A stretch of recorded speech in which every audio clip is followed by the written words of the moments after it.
सो तैयार हो बिल्कुल। सो 40 डेज अराउंड हम लोगों को जो है पूरे डेडिकेशन के साथ आज से लग जाना है। और स्टार्ट हो रहा है आपका किस सब्जेक्ट से? फिजिक्स। तो मेरा नाम राहुल है। मैं आपको फिजिक्स पढ़ाऊंगा। और फिजिक्स पढ़ने के लिए जो 2-4 चीज़ें हैं मैं पहले से आपसे चाहूँगा कि हम लोग क्लासेस जो स्टार्ट करें, क्लासेस में प्रॉपरली हमारी लर्निंग हो, इसके लिए कुछ आपसे 2-3 मेरी एक्सपेक्टेशंस हैं, तो वो मैं पहले आपको बोल देना चाहूँगा। ठीक है, तो शुरू करें। सबसे पहले प्लानर आपको आज मिल जाएगा।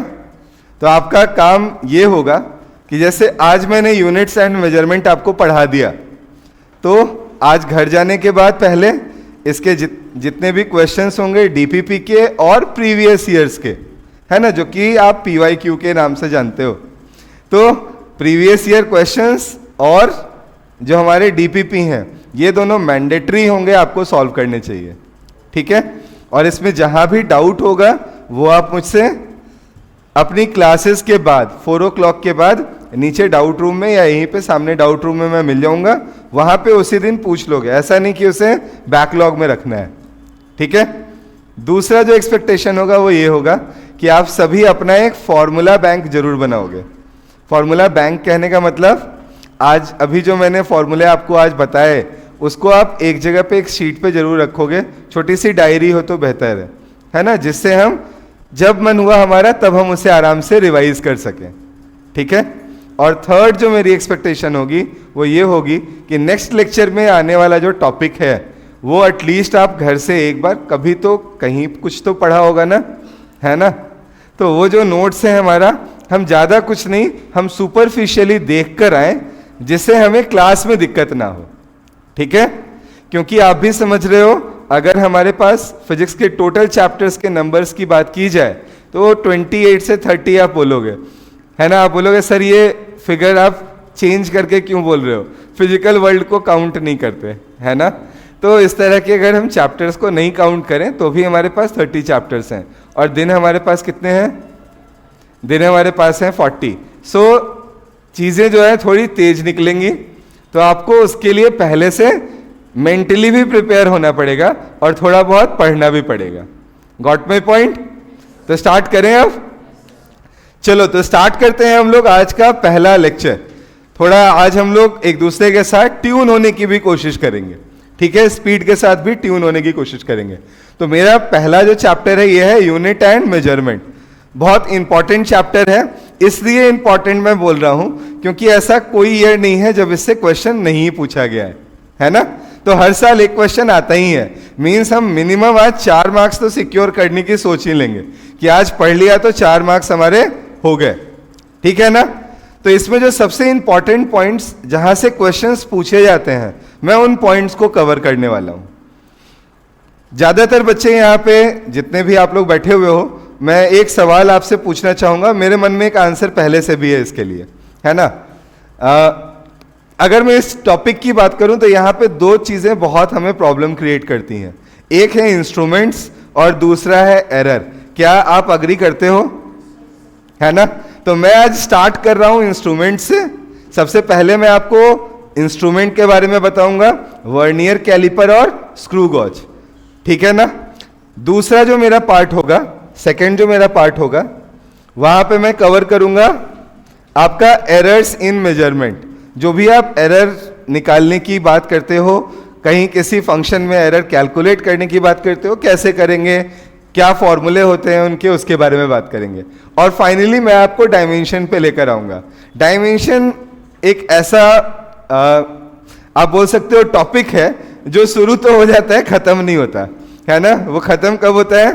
फिजिक्स जब लास्ट होता है तो वो खत्म होता है, क्योंकि हर चैप्टर में आपको कहीं ना कहीं पे कोई फिजिकल क्वांटिटी मिलेगी और उस फिजिकल क्वांटिटी का डायमेंशनल फॉर्मूला होगा ना। तो ये जो टॉपिक है ये आपका लास्ट तक चलता रहता है। तो यहाँ भी पढ़ेंगे और यहीं पे इसे खत्म नहीं करेंगे। इसमें बहुत सारी चीजें हैं जो कि एक्सप्लोर करने की है, हम एक्सप्लोर करते चलेंगे उसे। ठीक है, तो स्टार्ट करें हम लोग वर्नियर कैलिपर से। चलो फिर तो स्टार्ट करते हैं। सबसे पहले देखते हैं वर्नियर कैलिपर को।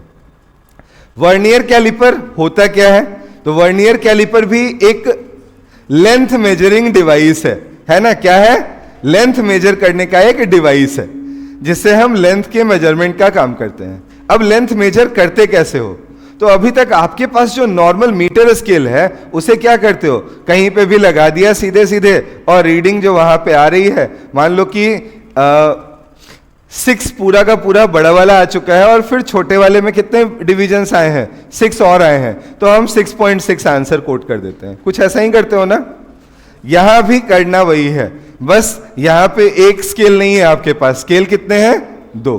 तो ध्यान से देखते हैं दोनों स्केल को। अब मैं लिखना भी शुरू करता हूं, तो आप अगर नोट भी करना चाहो तो नोट कर सकते हो। देखो यहां पे एक जो लंबा स्केल जो ब्लू कलर में आपको दिख रहा है, ये क्या है आपका? This scale is actually known as main scale. इसको हम लोग यहां पे क्या कहेंगे? इसको हम लोग यहां पे मेन स्केल के नाम से जानेंगे।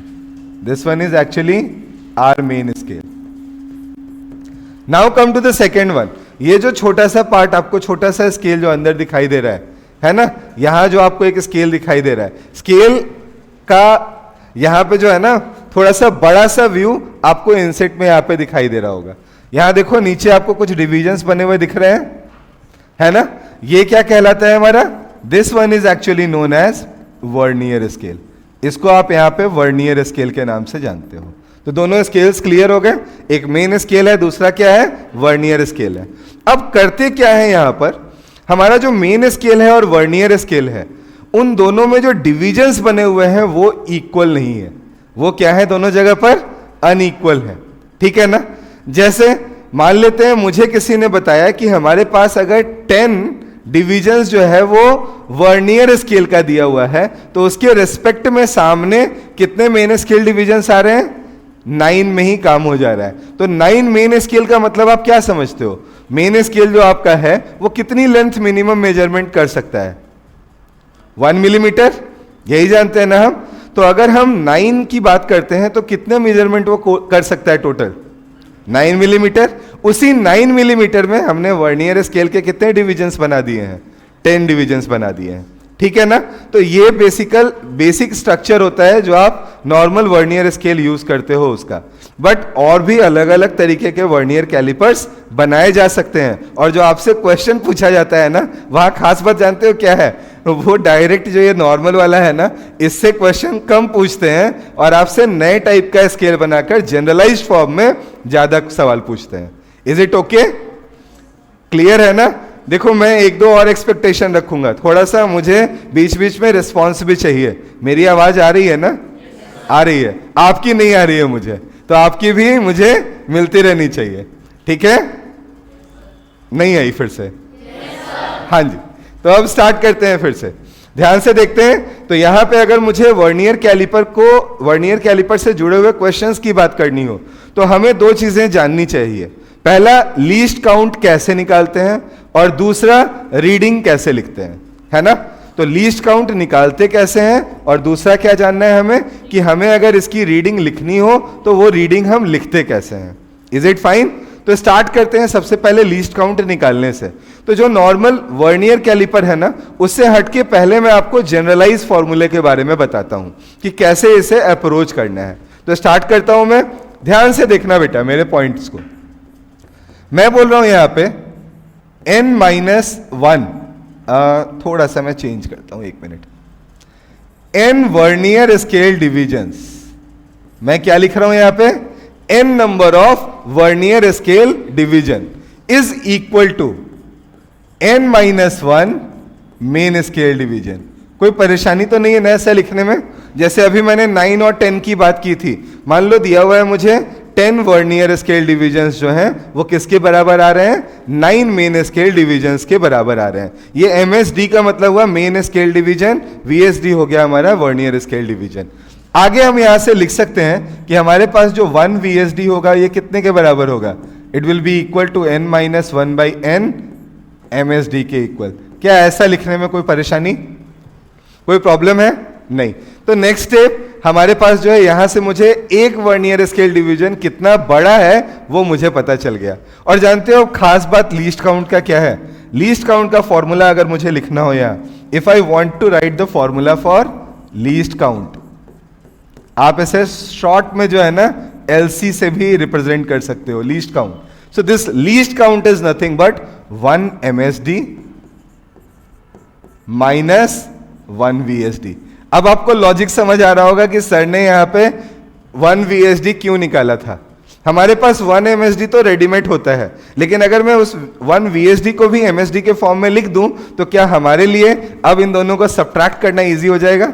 सो I can easily subtract it, और मैं अब यहां से लिख सकता हूं 1 MSD माइनस, अभी जस्ट आपके सामने क्या आया था बच्चों, n minus 1 by n MSD.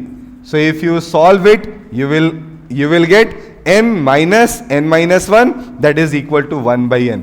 1 by n MSD as your answer. आप में से किसी को भी कोई कंफ्यूजन है क्या ऐसे लिखने में? अब किसी को कोई कंफ्यूजन है क्या? अब अगर मैं इसी जगह पर आपसे बोलूं कि नॉर्मल जो मैं यूज करता हूं, जो वर्नियर कैलिपर हम लोग यूज करते हैं, अगर मैं उस वर्नियर कैलिपर की बात करूं तो उस वर्नियर कैलिपर का लीस्ट काउंट क्या होगा? क्या निकालोगे? आप में से कोई मुझे आइडिया दे सकता है? अगर मैं नॉर्मल वाले फेज में यहां पे निकालना चाहूं तो जो हम लोग यूज करते आते हैं, वहां पे हमारे पास इंफॉर्मेशन होती है कि 10 VSD जो हमारा होता है ये हमारा 9 MSD के इक्वल होता है, और हमारे पास इंफॉर्मेशन होती है कि हमारा 1 MSD जो है it is equal to 1 millimetre. ये दो इंफॉर्मेशन हमारे पास होती है ना, ये मान लो हमारा इंफॉर्मेशन है। अब आप बताओ क्या ऐसे केस में अब आंसर निकालना आपके लिए टफ है? टफ है क्या? आप आंसर बताओ, मैं नहीं बता रहा, आंसर आप बताओगे, जल्दी से बताओ।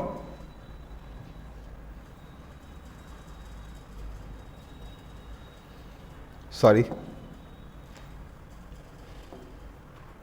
आप आंसर बता दो जल्दी से।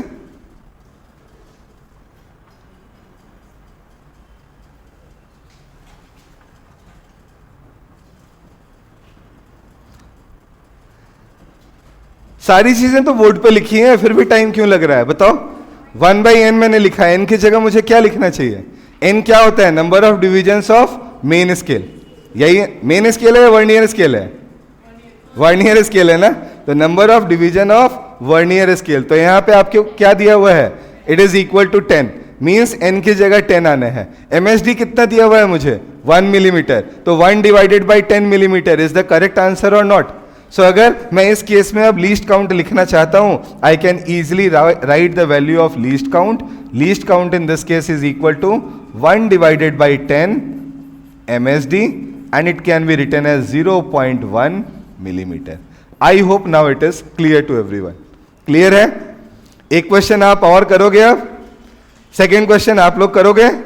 चलो फिर तो एक सेकेंड क्वेश्चन आप लोग करो अभी, एक प्रैक्टिस के लिए, ठीक है ना? ये जिसने भी नोट नहीं किया प्लीज जल्दी से नोट कर लो पहले।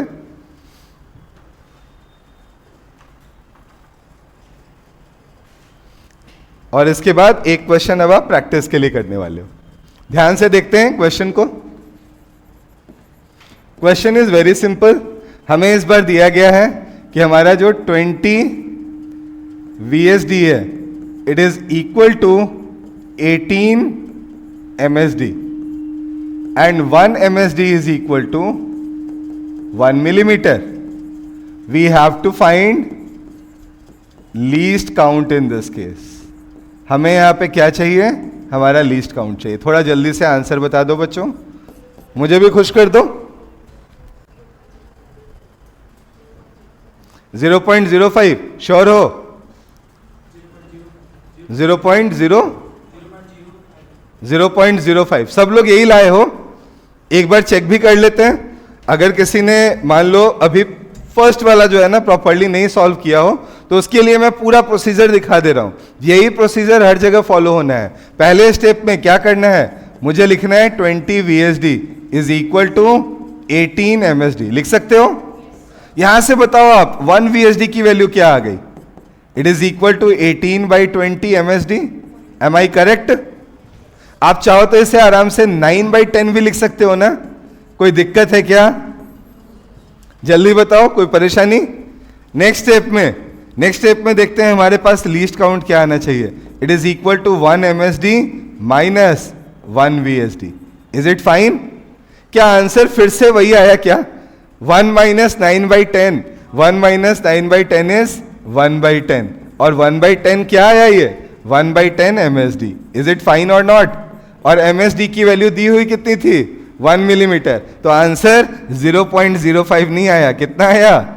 0.1 millimetre. Got my point or not?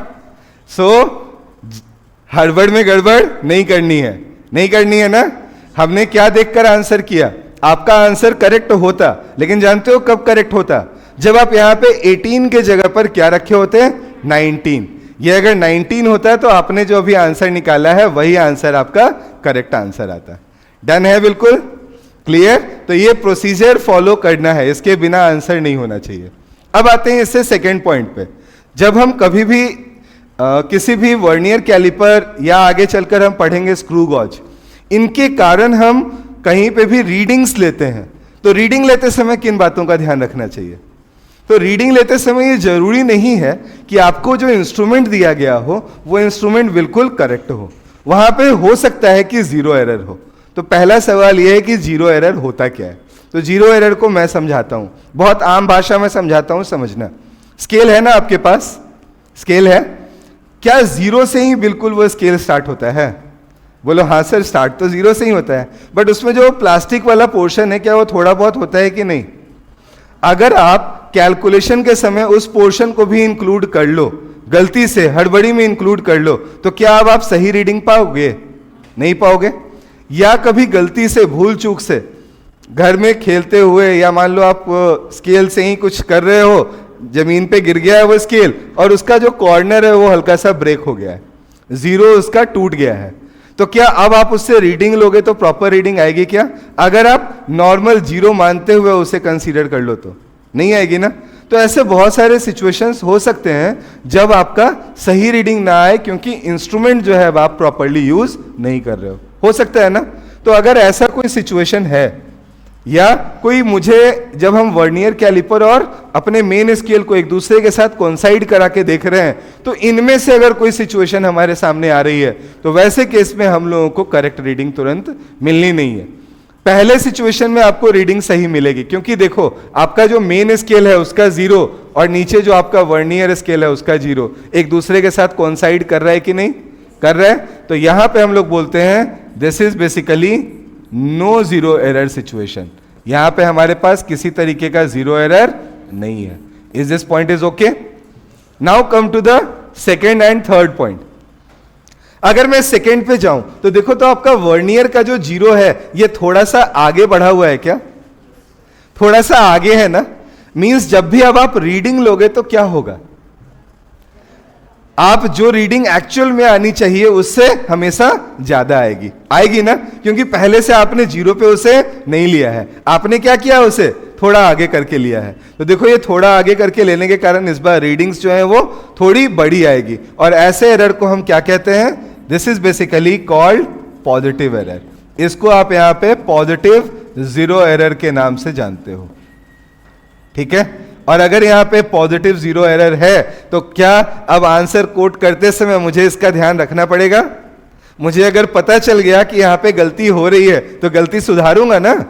तो रीडिंग लेते समय क्या मुझे इसका ध्यान रखना पड़ेगा? और ध्यान कैसे रखोगे आप अब जब करेक्ट रीडिंग बताओगे तो आप पहले से आने वाली रीडिंग में से इस जीरो एरर को घटाओगे और तभी आंसर करोगे. आपको अभी मैंने बताया नहीं ना कि टोटल रीडिंग लेते कैसे हैं. ये जो ओवरऑल रीडिंग है वो हम लेते कैसे हैं, बताया क्या अभी मैंने आपको? नहीं बताया. तो 1 मिनट का टाइम दे दो, मैं पिछले स्लाइड में जाता हूं और आपको रीडिंग लिखने का तरीका भी सिखा देता हूं. ठीक है, ध्यान से देख लेते हैं. मान लो कि मुझे रीडिंग लिखनी है, तो रीडिंग होगी क्या? सबसे पहले फर्स्ट पॉइंट आप वहां पे लिखोगे क्या? आपका जो मेन स्केल रीडिंग है. MSR से मैंने क्या लिखा है इसको? This one is basically our main scale reading. और मेन स्केल रीडिंग के बाद नेक्स्ट स्टेप में हम क्या करते हैं? हम लिखते हैं वर्नियर स्केल रीडिंग और उसे मल्टीप्लाई कर देते हैं किससे? लीस्ट काउंट से. हमारा आंसर आ जाता है. ठीक है ना. तो ये हमें ध्यान रखना है अपनी रीडिंग लिखते समय. Main scale reading plus vernier scale reading, और उसे मल्टीप्लाई किससे करना है? लीस्ट काउंट से। लीस्ट काउंट से मल्टीप्लाई करेंगे, हमारे पास हमारा आंसर आ जाएगा। आई होप इट इज क्लियर। थोड़ा सा एक्टिव रहो, पहली क्लास है, इसमें एनर्जी ऐसे डाउन रहेगी तो आगे क्या होगा? ब्रेकफास्ट नहीं किया क्या? किया है या नहीं किया? किया है ना? देखो एक आगे जो है सर हिला रही है, तो ब्रेकफास्ट करके आओ, क्योंकि ब्रेकफास्ट करके नहीं आओगे तो कैसे चलेगा? ठीक है, चलो फिर। क्या? कहां पे 1 लिखा है? यहां मैंने, अच्छा 1 लिखा है, मैंने बोला कि चलो इस 1 को हटा देते हैं। मैंने बोला कि सबसे पहले क्या करना चाहिए हमें लेना चाहिए हमारी main scale reading. Main scale reading को ले लिया, उसके बाद क्या करेंगे? वर्नियर स्केल रीडिंग को कंसीडर करेंगे, लेकिन कंसीडर करते समय मल्टीप्लाई किसको करेंगे? लीस्ट काउंट को, देन अपने आंसर को कोट करेंगे। आगे बढ़ते हैं। नेक्स्ट है हमारे पास सेकेंड, मैंने अभी बताया पॉजिटिव जीरो एरर को कैसे निकालते हैं। अब देखो थर्ड सिचुएशन मुझे बतानी है या आप समझ गए? इस बार क्या होगा? जीरो आगे होगा या पीछे होगा? वर्नियर का जीरो इस बार पीछे होगा, देखो दिख रहा है। तो ऐसे एरर को आप क्या बोलोगे? Negative zero error. और नेगेटिव जीरो एरर आया तो करेक्ट रीडिंग कैसे निकालोगे? जो अभी रीडिंग आई थी उस रीडिंग में इस एरर को ऐड करके। डन? कुछ नया है? नहीं। अब इसके ऊपर जो नीट में क्वेश्चन आया था, करने के लिए तैयार हो सभी लोग? तैयार हो? चलो तो जल्दी से अब आप वो जो नीट का आया हुआ क्वेश्चन था उसे यहां पे सॉल्व कर लेना। मैं यहां पे बस ये लिख दे रहा हूं कि ये नेगेटिव जीरो एरर है।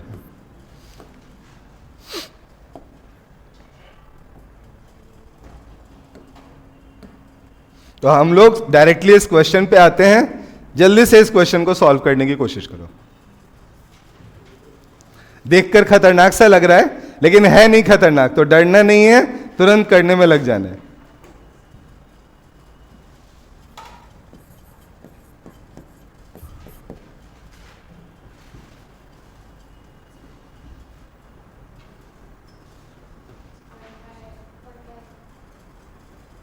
वन बाई आप ABCD मुझे बताते जाओ। A चॉइस कितने बच्चों को लगता है? किसी को नहीं लग रहा। B choice? B भी नहीं लग रहा। C? Okay, and D? Check करते हैं। ऐसे मुझे लग रहा है कि आप में से किसी का आंसर अनफॉर्चुनेटली करेक्ट नहीं आया है ना? तो एक बार फिर से सोचो और सोच के आंसर करने की कोशिश करो।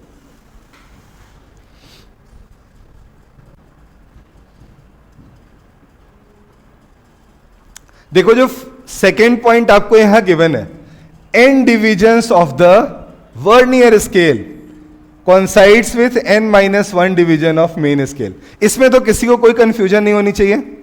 क्या आंसर आना चाहिए था बच्चों? इसके अकॉर्डिंग हमें लिखना चाहिए था हमारा जो लीस्ट काउंट होगा, this least count will be equal to 1/n multiplied by MSD।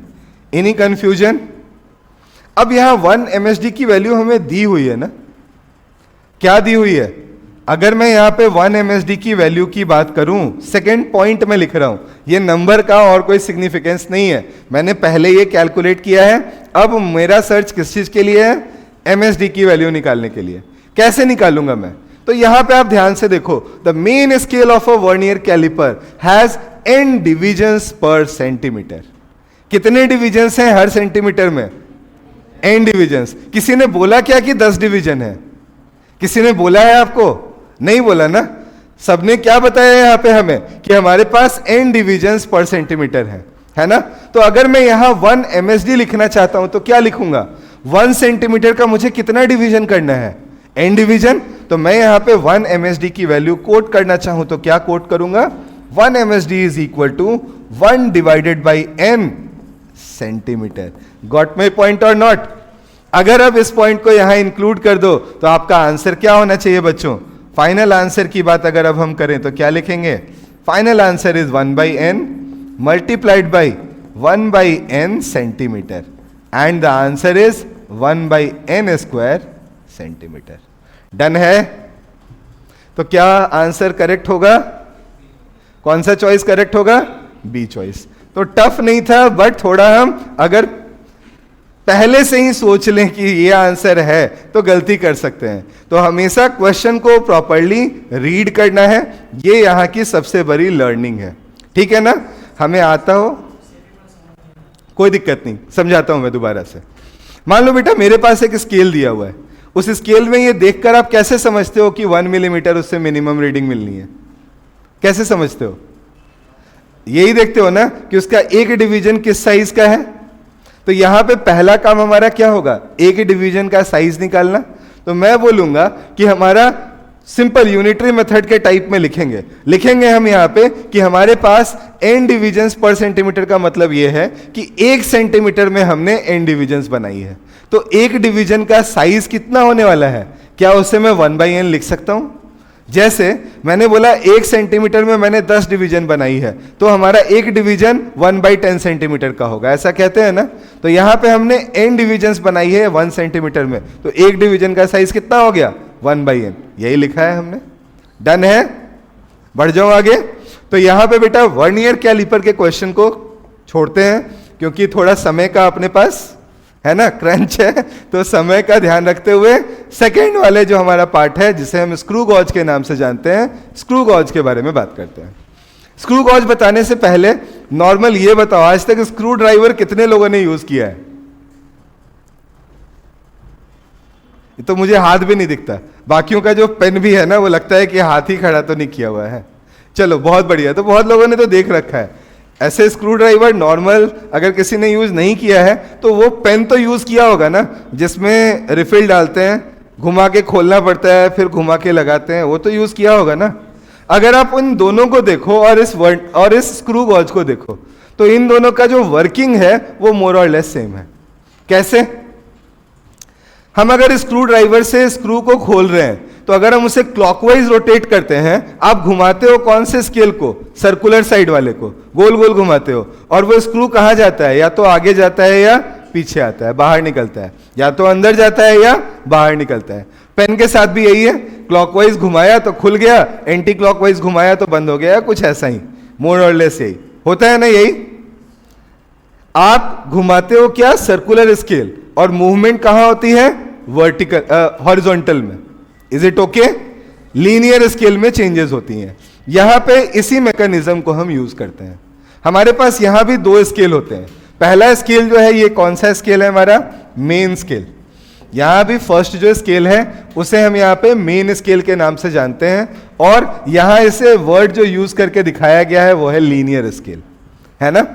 दूसरा जो स्केल है हमारे पास, ये है हमारे पास सर्कुलर स्केल, CS। क्या है ये? Circular scale. तो हम यहां क्या करते हैं? हम इस तरीके का अरेंजमेंट करते हैं कि हमारे सर्कुलर स्केल पे कुछ डिविजन्स हों, जैसे वो डिविजन्स मोर और लेस 50 या 100 के बराबर रहते हैं। जनरली कितने होते हैं? 50 या 100 होते हैं। तो सर्कुलर स्केल पे कितने डिविजन्स हैं? 100। एक मैंने रफ आइडिया, अभी रफ ऐसे ही ले लिया है, 100 मान लिया, तो 100 डिविजन्स हैं मेरे पास। अब मैं जब उन 100 डिविजन्स तक उस सर्कुलर स्केल को रोटेट करता हूं, तो क्या होता है? इसके आगे ये जो पार्ट लगा हुआ है ना, ये 1 मिलीमीटर आगे की ओर चला जाता है। कितना आगे जाता है? 1 मिलीमीटर। तो यहां पे सर्कुलर डिविजन्स कितने लिए आपने? 100। और 100 डिविजन्स घुमाने के बाद आपका लीनियर स्केल कितना आगे मूव किया? It is 1 millimetre. क्या ये दोनों पॉइंट अभी के लिए दिमाग में रख सकते हैं हम? अब इनका नाम देते हैं हम लोग। यहां पे लीनियर स्केल में जो हमारा मूवमेंट हुआ है उसे हम नाम देते हैं यहां पे पिच का। क्या नाम देते हो? पिच। इसे हम कहते हैं पिच। ये क्या है? It is movement in linear scale when the circular scale rotate or completes one revolution. Complete one rotation. Is this part is okay to everyone? एक रोटेशन उसने कंप्लीट किया, वन रोटेशन कंप्लीट करने पे जितना linear scale में movement हुआ उसको क्या नाम दे दिया? पिच का।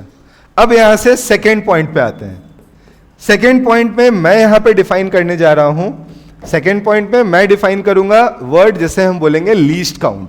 क्या नाम देंगे? लीस्ट काउंट का। अब आपसे मेरा एक छोटा सा सवाल है, फिर से आप आंसर दे दोगे मुझे अच्छा लगेगा। 100 डिविजन्स में कितना आगे बढ़े हम? 1 मिलीमीटर। तो एक डिवीजन में कितना आगे बढ़ते? 1/100। क्या इससे छोटा रीडिंग आप इस स्केल के हेल्प से निकाल पाओगे? नहीं निकाल पाओगे। तो मिनिमम रीडिंग जो हम निकालते हैं उसी को क्या कहते हैं? Least count. तो क्या मैं यहां पे लीस्ट काउंट 1/100 मिलीमीटर को बोल सकता हूं? है ना। और इसको मैं जनरलाइज्ड फॉर्म में लिखना चाहूं तो क्या लिखूंगा? मैं लिखूंगा least count is equal to pitch divided by number of circular scale division. Is this one is fine with everyone? Easy है ना।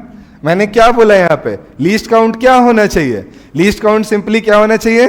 मेन स्केल में, लीनियर स्केल में जितना मूवमेंट हुआ है। कब? जब आप पूरा का पूरा एक रोटेशन करा रहे हो हमारे सर्कुलर स्केल को, है ना। और इन दोनों का हेल्प हमने क्या लिया है यहां पे? हमने बोला कि अगर 100 डिविजन्स रोटेट करने पे 1 मिलीमीटर आगे बढ़ा है तो 1 में जो आगे बढ़ा होगा उसी को हम क्या बोलेंगे? लीस्ट काउंट बोलेंगे। हमारा आंसर आ जाएगा। डन है। रीडिंग लिखनी हो तो रीडिंग कैसे लिखोगे? किसी को रीडिंग लिखने का आइडिया है? कैसे लिखोगे अगर रीडिंग लिखने की जरूरत पड़ी तो? जल्दी से बोल दो मुझे। अगर मुझे यहां रीडिंग लिखनी हो तो मैं कैसे लिखूंगा?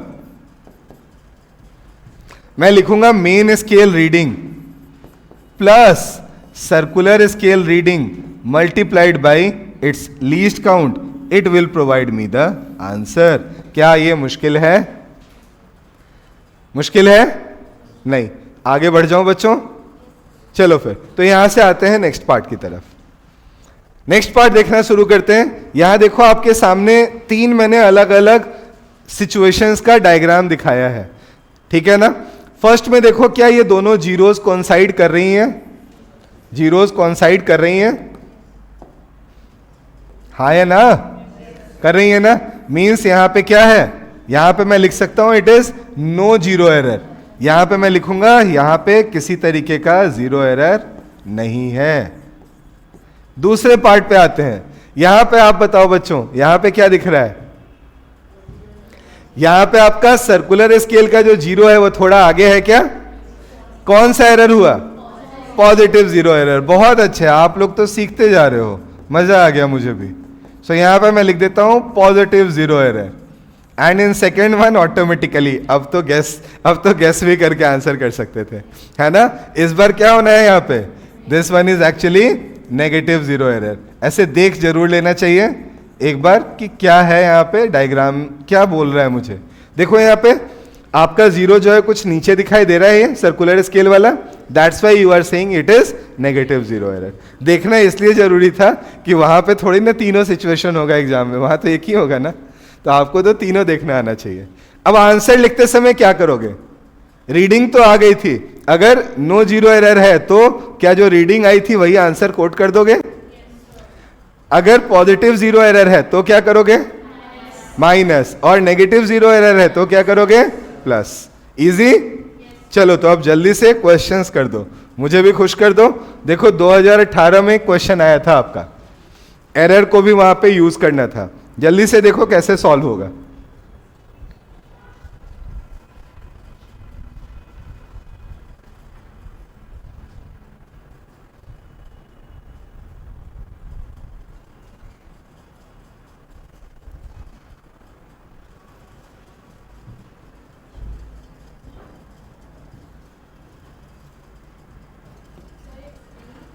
कुछ बोलना चाह रहे हो बेटा? डी। ओके, तो फिर से बताओ, वोटिंग कर लेते हैं एक बार। डी चॉइस कितने बच्चों का है? अभी तो सर लगे हुए हैं। 1 मिनट ही मिलता है एग्जाम में। कितना मिलता है? क्वेश्चन पढ़ने के लिए और सॉल्व करने के लिए 1 मिनट ही मिलता है।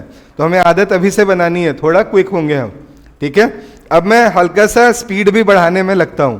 अभी तक का जो पॉइंट था, ये पॉइंट थोड़े इंपॉर्टेंट थे और आपके लिए थोड़े नए थे, है ना। अब मैं थोड़ा स्पीड भी इंक्रीज करता हूँ यहाँ से। पहले तो यहाँ पे जो इन्फॉर्मेशन है उसको एक बार लिख लेते हैं। मुझे यहाँ पे लीस्ट काउंट लिखना है बेटा। लीस्ट काउंट कितना है हमारे पास, क्या ये मुझे मेंशन करके दिया गया है? कितना है लीस्ट काउंट आपको दिया हुआ? 0.001। क्या है आगे? यूनिट क्या है? It is centimetre. Now come to the second point. Main scale की रीडिंग कितनी है? It is 5 millimetre. तो मैं अगर यहां पे टोटल रीडिंग लिखना चाहता तो मैं टोटल रीडिंग के लिए क्या क्या यूज करता हूं वो पहले मैं आपको दिखा देता हूं। मैं सबसे पहले लिखता main scale reading, that is 5 millimetre. सारे आंसर्स भी सेंटीमीटर में है, इसको भी सेंटीमीटर में ही लिख दूं। So it is equal to 0.5 centimetre. यह हमारा क्या हो गया? Main scale reading. Now come to the second part. हम लिखते हैं circular scale reading multiplied by least count. तो सर्कुलर स्केल रीडिंग कितनी है हमारे पास? इट इज 25 डिवीजन दिया हुआ है ना। तो मैं लिखूंगा यहां पे 25 मल्टीप्लाइड बाई 0.001 और ये भी क्या है हमारे पास? सेंटीमीटर में। प्लस थर्ड पार्ट भी यहां पे है। क्या हमारे पास एरर भी दिया हुआ है? एरर नेगेटिव है या पॉजिटिव है? नेगेटिव। तो नेगेटिव एरर को जोड़ते हैं या घटाते हैं? ऐड करते हैं और सब्ट्रैक्ट करते हैं? ऐड करते हैं। तो ऐड कर दिया। ऐड करने पे कितना आ गया?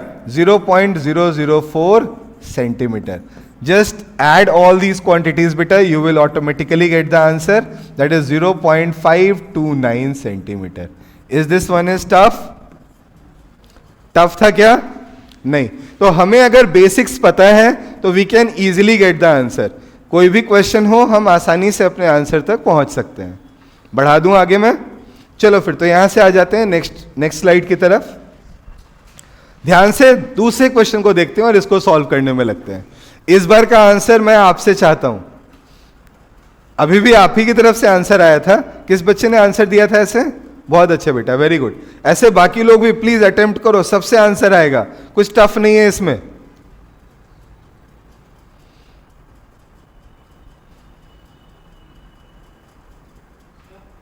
Yes please. डी। ओके, अभी मैं डिस्क्लोज नहीं कर रहा आंसर। डी, सबका डी ही आ रहा है। देखो इस बार हमें क्या क्या गिवन है बेटा? स्क्रू गॉज दिया हुआ है, मेन स्केल रीडिंग 0 है। एक काम तो हमारा काम पहले ही खत्म कर दिया इन्होंने, उसे सोचना ही नहीं है। दूसरा मुझे सर्कुलर स्केल डिवीजन देखना है। कितने डिवीजन है हमारे पास? 52 डिवीजन। और लीस्ट काउंट निकालने के लिए इस बार हमारे पास क्या है? इंफॉर्मेशन है। लीस्ट काउंट के लिए क्या है हमारे पास? इंफॉर्मेशन है। क्या इंफॉर्मेशन है? 1 millimeter main scale corresponds to 100 division on the circular scale. Means pitch is 1 millimeter and circular scale divisions is 100. Is it okay? So what you will do? आप यहाँ पे solution में आप क्या करोगे बच्चों? आप मुझे बताओ।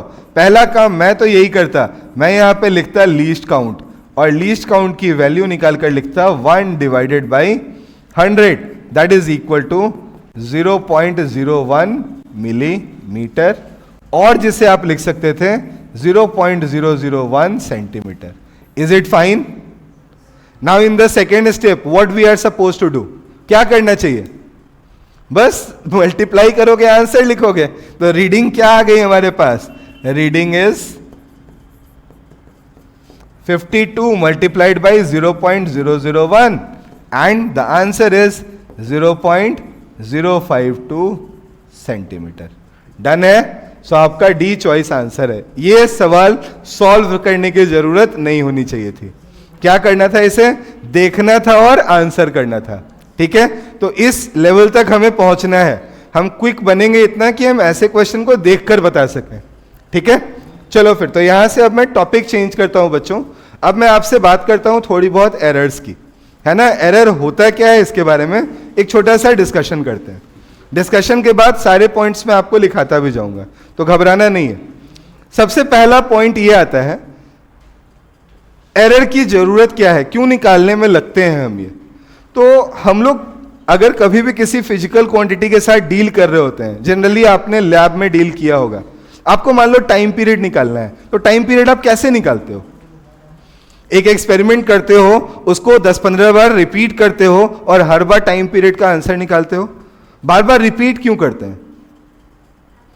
जरूरी नहीं है ना कि पहली बार में रीडिंग जो आई होगी हमारी वो करेक्ट ही होगी, या हमने कुछ एरर नहीं किया होगा, हमने कुछ गलती नहीं की होगी। पेंडुलम को छोड़ने का टाइम, हमारा स्टॉप वॉच ऑन करने का टाइम, या हो सकता है फैन कहीं पे चल रहा हो उसके कारण एम्पलीट्यूड बढ़ गया होगा। सेवरल रीजंस हो सकते हैं ना कहीं पे भी। तो ऐसे जब रैंडम रीजंस कहीं पे आए, अगर कहीं पे हमारे पास फिक्स्ड रीजंस होते हैं, जैसे स्केल का मान लो 0 टूटा हुआ है, it is a fixed region, है ना, जहां पे आपको पता है कि क्या गलती है, आराम से हम रीडिंग लिखते समय उसे सुधार लिए, प्लस कर दिया, माइनस कर दिया, आंसर करेक्ट आ गया। बट रैंडम रीजंस के कारण अगर कुछ गलतियां हो रही हो, वो तो हमें पता ही नहीं चलेगा ना। तो रैंडम रीजंस के कारण जब कहीं पे एरर हो रहा होता है, तो वैसे एरर को हम लोग क्या करते हैं, नलीफाई करने के लिए, अपने फाइनल रिजल्ट में वो रिफ्लेक्ट ना हो, या हो तो उसका इंपैक्ट कम से कम हो, ये करने के लिए हम क्या करते हैं, हम सिंपल सा नंबर ऑफ रीडिंग्स को इंक्रीज कर देते हैं, और हम उन जो एरर्स जो हमारे पास आई हैं उसको एवरेज करके उसे कम करने की कोशिश करते हैं। ठीक है, तो हमारे पास दो तरह की एरर होती है। एक होती है सिस्टमेटिक, जो अभी आप पढ़े थे, जो 0 एरर था, it is a type of systematic error. दूसरा एरर होता है रैंडम, जिसका हमें पता नहीं है, और रैंडम एरर को न्यूट्रलाइज करने के लिए आप क्या करते हो, आप नंबर ऑफ रीडिंग्स को बढ़ा लेते हो, ज्यादा से ज्यादा रीडिंग्स लेते हो, और वैल्यू को, जो एरर आ रहा है उसको न्यूट्रलाइज करके आप आंसर में कोट करते हो। तो यहां पे हम जो डिस्कस करेंगे, कैलकुलेट जो करेंगे, वो किस एरर के बारे में बात करेंगे, रैंडम एरर के बारे में। ठीक है ना। सबसे पहले हम स्टार्ट करते हैं यहां पे फर्स्ट पॉइंट से। फर्स्ट पॉइंट यहां जो हम सीखते हैं, इसे हम कहते हैं मीन वैल्यू। हम क्या करते हैं, 10-15 रीडिंग्स लेते हैं, और 10-15 रीडिंग्स लेकर एक्चुअल रीडिंग को लिखने के लिए क्या करते हैं, उन सारी रीडिंग्स का मीन निकाल लेते हैं। क्या निकालते हैं, मीन निकालते हैं। इसको हम लोग मीन वैल्यू के नाम से जानते हैं। अगर मुझे फॉर्मूला लिखना हो तो मैं क्या लिखूंगा यहां पे, X mean is equal to, मेरे पास मान लो 5 मैंने रीडिंग्स ली थी, तो उन 5 रीडिंग्स का सम, और डिवाइड किससे करोगे, डिवाइड किससे करते हैं बेटा, 5 से हमारा आंसर आएगा। यहां पे आप जो है ऐसा मत कर देना कि 5 ही है होगा, तो 7 रीडिंग भी दी हुई है तो 5 ही लगा दिया। मैंने कितनी रीडिंग्स ली हैं, 5, इसलिए मेरे लिए 5 आया है। अगर मान लो यहां पे n नंबर ऑफ रीडिंग्स होती, तो मैं यहीं पे क्या करता, मैं उसे भी लिख ही देता हूं आपकी कंफ्यूजन को दूर करने के लिए। अगर मान लो मेरे पास क्या होती, n नंबर ऑफ रीडिंग्स होती, तो मैं यहां पे नीचे क्या लिखता, n। डन। अब आते हैं सेकेंड पॉइंट पे। दूसरा जो पॉइंट यहां पे आता है, इसे हम लोग बोलते हैं एब्सोल्यूट एरर। इसे क्या नाम देते हैं हम, एब्सोल्यूट एरर का। थोड़ा सा यहां पे आपका कंसंट्रेशन चाहिए बच्चों। इसे हम रिप्रेजेंट करते हैं डेल्टा एक्स के मॉड से। मॉड क्यों बोल रहे हैं, एब्सोल्यूट का मतलब हुआ we are concerned about values. हमें नहीं पता कि नेगेटिव एरर है कि पॉजिटिव है, हम जानते हैं क्या है, एरर है तो एरर है ना। एग्जाम्पल बहुत सिंपल सा है, घर वाले थोड़ी ना सुनते हैं कि नेगेटिव एरर हुआ कि पॉजिटिव। मार्केट भेजा पेन लाने के लिए, है ना, बोला 4 पेन लेते आना, 5 लेकर चले आए, तो क्या होगा, एक ज्यादा लेकर चले आए ना, अप्रिशिएट करेंगे, ये बोलेंगे ही ना, नहीं तो कि 4 ही बोला था 5 क्यों लेकर चले आए। और 4 के जगह पे 3 लेकर आओगे तो भी क्या होगा, तो भी क्या बोलेंगे, फिर से गलती कर दी, 4 मंगाया था, तुम्हारा तो ध्यान ही नहीं रहता, 4 मंगाया था, कितने लेके चले आए, 3 लेके चले आए हो। होगा ना, ऐसा होगा। तो पॉजिटिव हो या नेगेटिव हो, एरर तो क्या है, एरर ही है। तो इसीलिए हम उसको चेंज किस में कर लेते हैं, एब्सोल्यूट एरर में। और यहां जो वैल्यू लिखते हैं, इसकी बात थोड़ी सी ध्यान से सुनना। हम यहां पे लिखते हैं x, जो हमारी रीडिंग आई है वो, और माइनस इसमें से क्या करते हैं, हम यहां पे लिख रहे हैं x ट्रू वैल्यू। लेकिन यह पॉसिबिलिटी है कि आपको ट्रू वैल्यू गिवन ना हो। ऐसे केस में आप यहां पे किसको यूज कर लेते हो, x मीन को, जो अभी आपने निकाला है। ठीक है, तो या तो ट्रू वैल्यू दी हुई होगी, और नहीं दी हुई होगी तो क्या करेंगे, मीन निकालेंगे, और उस मीन को ही एज अ ट्रू वैल्यू हम ट्रीट करेंगे। ठीक है, नेक्स्ट पॉइंट पे आते हैं, थर्ड पॉइंट पे। थर्ड जो इसका बहुत इंपॉर्टेंट पॉइंट होता है, इसे कहते हैं हम लोग मीन एब्सोल्यूट एरर। थर्ड क्या है हमारे पास? Mean absolute error. अब ये क्या है मीन एब्सोल्यूट एरर? ये हो गया हमारे पास डेल्टा एक्स मीन। नाम से नहीं समझ में आया क्या? बताना भी पड़ेगा क्या इसको? क्या आया? हमने सारी रीडिंग्स का क्या निकाला? एब्सोल्यूट एरर निकाला, और एब्सोल्यूट एरर निकालने के बाद सबको क्या कर दिया? ऐड कर दिया। क्या हमारे पास हमारा आंसर आता चला जाएगा? से यस और नो बच्चों? ओके, तो यहां पे n से इसे डिवाइड कर दिया। अब फोर्थ पार्ट पे आते हैं। अब आपको आंसर कोट करना है, आपको आपकी रीडिंग लिखनी है। तो आप रीडिंग में क्या लिखोगे बच्चों?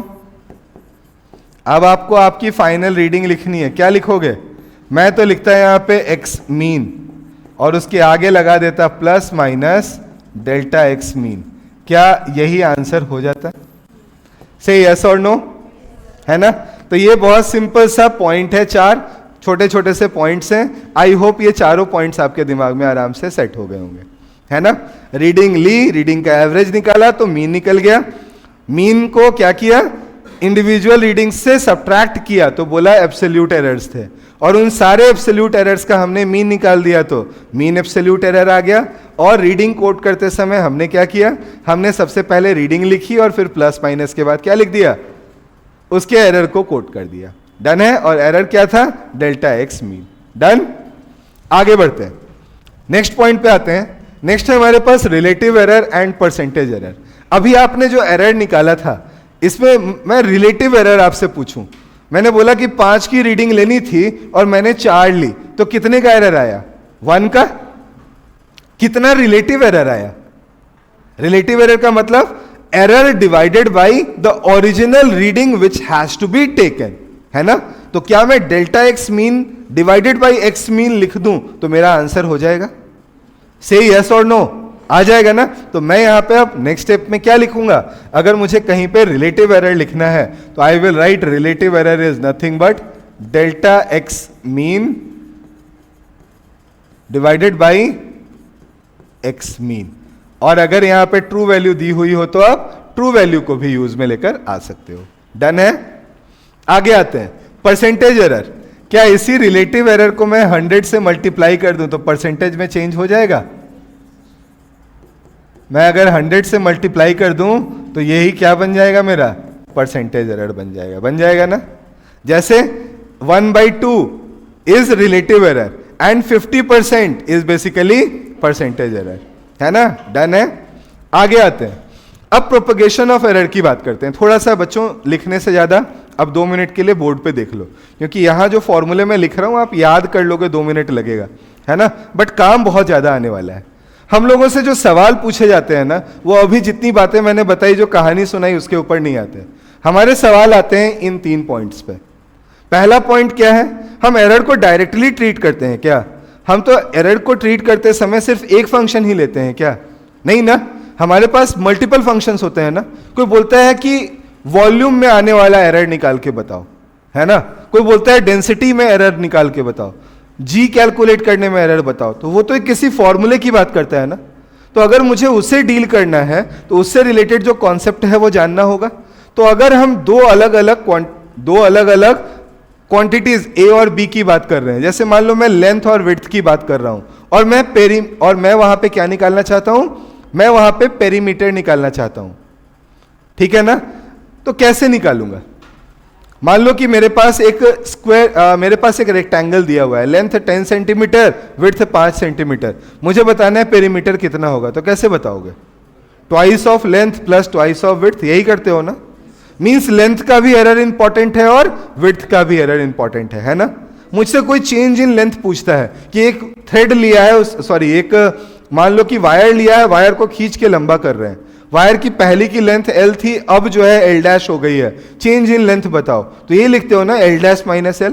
तो जब L' निकाल रहे थे तब भी एरर हो सकता था, जब L निकाल रहे थे तब भी एरर हो सकता था, जब प्रीवियस केस में जब लेंथ कैलकुलेट कर रहे थे तब भी एरर हो सकता था, विड्थ निकालते समय भी एरर हो सकता था। तो इन सारे एरर्स का कंबाइंड इफेक्ट हमें फाइनल रिजल्ट में देखने को मिलेगा ना? हाँ या ना? तो हम इसी के बारे में अब यहां पे बात कर रहे हैं। अगर हम एरर्स को प्रोपगेट कैसे करा रहे हैं इसके बारे में बात करना चाहें तो मैं लिखूंगा यहां पे बहुत ही सिंपल वे में कि मेरे पास अगर एक फंक्शन दिया हुआ है y and this y is equal to a plus b, और मुझे एक फंक्शन दिया हुआ है x that is equal to a minus b. इन दोनों केसेस में जब हमारा एडिशन हो या सब्ट्रैक्शन हो, यहां पे हमारा एरर प्रोपगेट करता कैसे है? तो हम इन दोनों केसेस में हमेशा क्या करते हैं, जो भी इंडिविजुअल एरर्स आई हुई हो उस इंडिविजुअल एरर को लेते हैं और उन दोनों एरर्स को ऐड करके फाइनल एरर के फॉर्म में आंसर लिख देते हैं। Is this part is okay? तो मैं यहां पे एरर अगर फर्स्ट केस में लिखना चाहता तो क्या लिखता बच्चों? फर्स्ट केस में एरर क्या होता? Delta Y is equal to delta A plus delta B. और देखो मॉड साइन मैंने लगाया है कि नहीं लगाया है? मॉड साइन क्या बता रहा है? We are talking about absolute error, है ना? हम बात किसकी कर रहे हैं? एब्सोल्यूट एरर की। हमारे लिए नेगेटिव एरर या पॉजिटिव एरर मायने नहीं रख रही है, ठीक है? आगे बढ़ते हैं। यहां पे अगर मैं x की बात करता तो यहां क्या आंसर कोट करता? Delta x is equal to delta a plus delta b। I hope ये आपको क्लियर हो गया होगा। सभी को क्लियर है ये? नहीं है? आवाज ही नहीं देते हो मुझे, तो मुझे भी जगा के रखोगे ना? तो क्लियर है ये? आगे बढ़ते हैं, सेकेंड पार्ट पे आते हैं। हम लोग अब बात करते हैं मल्टीप्लिकेशन एंड डिवीजन की, ठीक है? मल्टीप्लिकेशन एंड डिवीजन में जैसे अभी हमारा एडिशन और सब्ट्रैक्शन में एक ही फॉर्मूला, ऐसे ही मल्टीप्लिकेशन और डिवीजन में भी क्या होता है? सेम टाइप ऑफ फॉर्मूला आपको देखने को मिलेगा। आप यहां लिखोगे, अगर मुझे किसी ने दिया है x is equal to a by B, sorry a into B and y is equal to a divided by b, in both the cases if you want to find the error, तो यहां पे हम error निकालते समय कभी भी जो है ना एब्सोल्यूट एरर को यूज नहीं करते। यहां जो आप एरर यूज करते हो वो कौन सा एरर है? Relative error. मैं ये नहीं बोल रहा कि इन सारी चीजों को मैं प्रूफ नहीं कर सकता, प्रूफ के साथ नहीं आप जान सकते, बट अब जानने का समय है नहीं, तो आप एज अ फैक्ट ध्यान में रखो अब, ठीक है ना? तो अगर हम यहां बात करते हैं कि मल्टीप्लिकेशन और डिवीजन मुझे अगर करना हो और वहां पे एरर की बात करनी हो, then what I will do, मैं यहां लिखूंगा delta X by X is equal to delta A by A plus delta B divided by B. Is this point is okay? And similarly, if I want to talk about delta y by y, in this case too, I will write delta a by a plus delta b by b as my correct answer. Is this part is okay? Clear बिल्कुल? तो multiplication हो division हो, बिंदास हो के क्या लगाना है? सेम फॉर्मूला लगाना है, कोई टेंशन नहीं लेनी। आगे आते हैं, पावर फंक्शन की बात करते हैं। कोई यहां भी कोई नई चीज नहीं बता रहा, मैं कोई एलियन फंक्शन नहीं बता रहा। मुझे क्या करना है? मैं बोलूंगा y इज इक्वल टू, अगर मुझे दिया हुआ हो a to the power n, b to the power m और c to the power something p, then how I will write the error in this case. तो इसमें जो भी पावर्स हैं, बिल्कुल सही बोल रहे हो बेटा, जो भी पावर्स हैं उन पावर को क्या करोगे आप रिलेटिव एरर के मल्टीप्लिकेशन में लेकर चले आओगे और सारे के सारे ऐसे ही पॉइंट्स आप नोट कर लोगे और बीच में एक प्लस साइन लगाते चले जाओगे, मतलब सबको ऐड करते जाओगे, आपके पास आपका आंसर आ जाएगा, है ना? तो यहां पे आंसर क्या लिखते हैं बच्चा पार्टी, जल्दी बता दो। Delta Y by Y is equal to n times of delta A by A, then m times of delta B by B, then p times of delta c by c। Done? कहीं पे minus sign use किया क्या? जो denominator में था उसके लिए भी यूज किया क्या? नहीं किया ना? तो याद रखना, एरर निकालते समय कभी भी आप वो माइनस साइन यूज नहीं करने वाले हो। बट यहां पे एक छोटा सा डिस्क्लेमर है, सुन लो। फिजिक्स में बहुत बार ऐसा होगा ना कि आपको बोला जाएगा कि हमें काइनेटिक एनर्जी निकालनी है और वेलोसिटी को मैंने 2% कम कर दिया है। क्या कर दिया है? वेलोसिटी 2% कम कर दिया है और मास की वैल्यू 1% बढ़ा दी है। तो आप बताओ काइनेटिक एनर्जी में क्या चेंज आएगा? तो जब आपसे इस तरीके से इंक्रीजिंग और डिक्रीजिंग की बात करना शुरू कर दें, किसकी बात करें कि क्या इंक्रीज हो रहा है क्या डिक्रीज हो रहा है, एरर नहीं पूछ रहे, क्या पूछ रहे हैं? कितना इंक्रीज हो रहा है या कितना डिक्रीज हो रहा है। वहां पे न्यूमरेटर वाले फंक्शंस के लिए आप पॉजिटिव साइन यूज करते हो, डिनोमिनेटर वाले फंक्शंस के लिए माइनस साइन यूज करते हो। क्या यूज करते हो? Minus sign. इंक्रीज होने के लिए पॉजिटिव साइन यूज करते हो, डिक्रीज होने के लिए माइनस साइन यूज करते हो। ठीक है ना, क्लियर है ये? तो अगर एरर पूछा तो कोई टेंशन नहीं, plus plus plus plus plus, काम खत्म, कुछ नहीं सोचना और। बट अगर कोई फंक्शन में आपसे कितना परसेंट इंक्रीज हुआ, कितना डिक्रीज हुआ, ये पूछा गया है, तो प्लस माइनस मायने रखता है। तरीका यही होगा लिखने का, बट क्या करना होगा, बस प्लस और माइनस का हमें ध्यान रखना पड़ेगा। डन है? कंफ्यूजन तो नहीं है? मैं भी ऐसे ही ऐसे बताना शुरू करूं तो बस इतने में हो जाएगा? बोलना पड़ेगा ना मुझे, तो आपको भी क्या करना पड़ेगा, बोलना पड़ेगा। आप बोलते हो तो मुझे एनर्जी मिलती है। ठीक है, चलो फिर तो जल्दी से इस क्वेश्चन को सॉल्व कर दो, तो 4 मार्क्स ले आते हैं जल्दी जल्दी।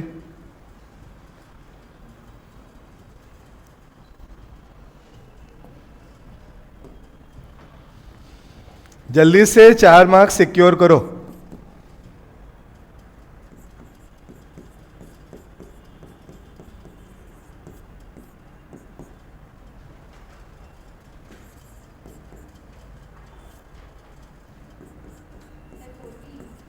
बहुत सही, वेरी गुड बच्चों, आपकी तरफ से तो आंसर तुरंत आ गया, मैंने तो अभी लिखना ही शुरू किया था। बहुत अच्छे, करेक्ट आंसर है बिल्कुल। आपने जो भी आंसर दिया है वो सही है।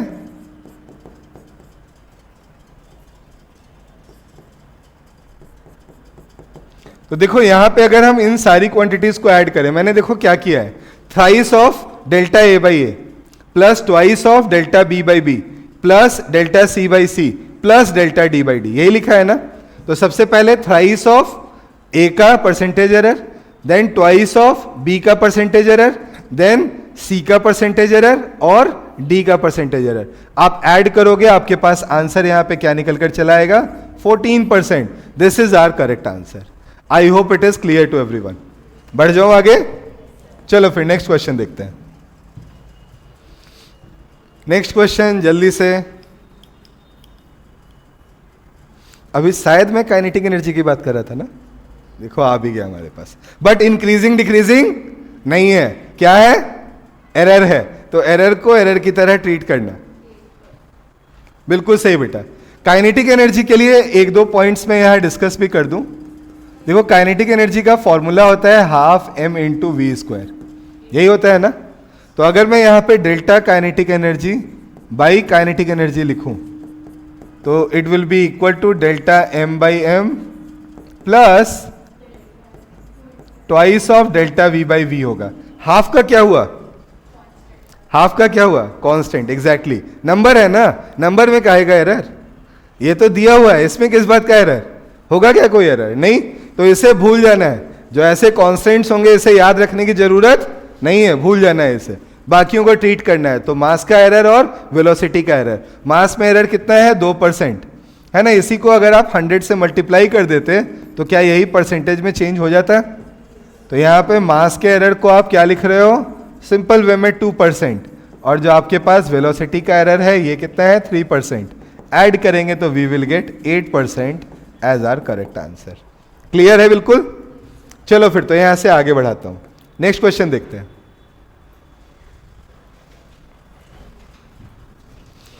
एरर से क्वेश्चन लगभग आ ही जाते हैं बेटा, that's why I am taking so many questions.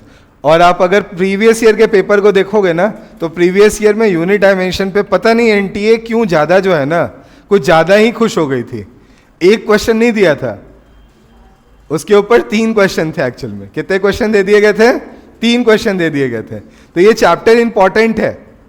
आप लोगों को लगता होगा पहला चैप्टर है, क्या ही आता होगा इससे, है ना। लेकिन क्या ही आता है ऐसा नहीं है, इससे सवाल आते हैं और इसके सवाल बहुत जगह पर काम आते हैं, इसलिए इसे करना जरूरी है। जल्दी जल्दी करने में लगो। 6%, सभी लोग श्योर हो, बहुत इजी है। अगर मैं यहां पे थोड़ा सा क्वेश्चन को चेंज कर दूं, इस क्वेश्चन का आंसर क्या है, 6% है। यहां पे कोई टेंशन है ही नहीं। पहले तो मैं इसको तो लिख ही देता हूं, है ना। अगर मैं इस क्वेश्चन के आंसर को लिखता तो मैं लिखता volume is equal to 4/3 pi into R cube. So delta V by V is equal to thrice of delta R by R, और मेरा आंसर यहां से निकल जाता। अग्री करते हो सभी, और आंसर क्या हो जाता है बच्चों?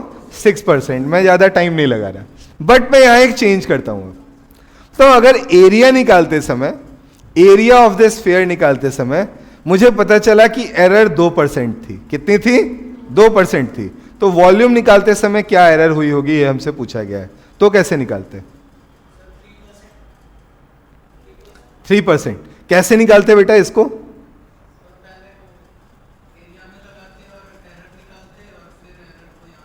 बिल्कुल। देखो, इसमें मेरा आपको बताने का ये पर्पस था, उस पर्पस पे आ जाऊं। मुझे एरिया का एरर बताया गया, और एरिया का फॉर्मूला क्या होता है? 4πr²। तो मैं बोलता है delta A by A is twice of delta R by R. मैं वहां से किसकी वैल्यू निकालता? डेल्टा आर बाई आर की वैल्यू कैलकुलेट करता, और उस डेल्टा आर बाई आर को इस फॉर्मूले में यूज करता, और तब अपने आंसर तक पहुंचता। क्लियर है ये? तो ये पॉइंट याद रखना। ऐसा भी हो सकता है कि आपको 2 स्टेप में आंसर तक जाना हो। पहले स्टेप में आप क्या कर रहे हो? आप वहां से इंफॉर्मेशन एक्सट्रैक्ट कर रहे हो, और दूसरे में उसी इंफॉर्मेशन को यूज करके आप आंसर तक पहुंच रहे हो। ठीक है, चलूं आगे? क्या हो गया? चेहरे क्यों उतर गए तुरंत? अब तो इतनी चीजें सीख रहे हैं, आंसर आप लोग दे रहे हो, खुश होना चाहिए। चेहरे पे थोड़ा मुस्कुराहट आना चाहिए ना। टेंशन आ रहा है इधर, देखो क्यों टेंशन में हो? नहीं, चलो आगे बढ़ते हैं। यहां से ध्यान से देखते हैं, नेक्स्ट पार्ट पे आते हैं बेटा। यहां से अब मैं आपको थोड़ा आगे बढ़ाता हूं, है ना। एरर और हमने क्या क्या देख लिया? इंस्ट्रूमेंट्स देख लिया है। अब लास्ट पार्ट पे आते हैं, जिसे हम बोलेंगे डायमेंशनल एनालिसिस, और यहां पे हम लोग स्टार्ट करते हैं फिजिकल क्वांटिटीज से। बहुत ज्यादा मैं आपका टाइम वेस्ट नहीं करना चाहूंगा, है ना। यहां पे ज्यादा टाइम आपका वेस्ट नहीं करूंगा, मैं डायरेक्टली डायमेंशंस की तरफ आता हूं। बस एक पॉइंट मैं आपसे पूछना चाहूंगा, क्या होता है फिजिकल क्वांटिटी? फिजिकल क्वांटिटी क्या होती है? नहीं बोलोगे? Anything which can be measured and may be utilised. किस चीज में यूटिलाइज करते हो? To derive the physical parameters, physical quantities, sorry not physical quantities, physics phenomenons. Phenomenons used in physics is basically known as physical quantity. तो ऐसी quantity जो कि major की जा सकती हो और किस में यूज होती हो?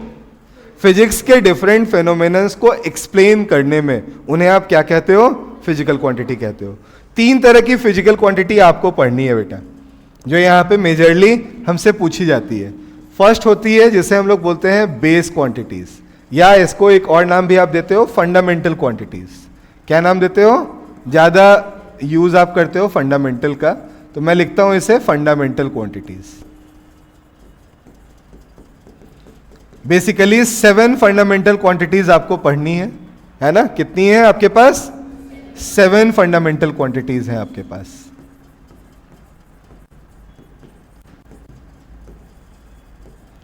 इसके बाद सेकेंड पॉइंट आता है हमारा, जिसे हम बोलते हैं डेराइव्ड क्वांटिटी। दूसरा क्या है आपके पास?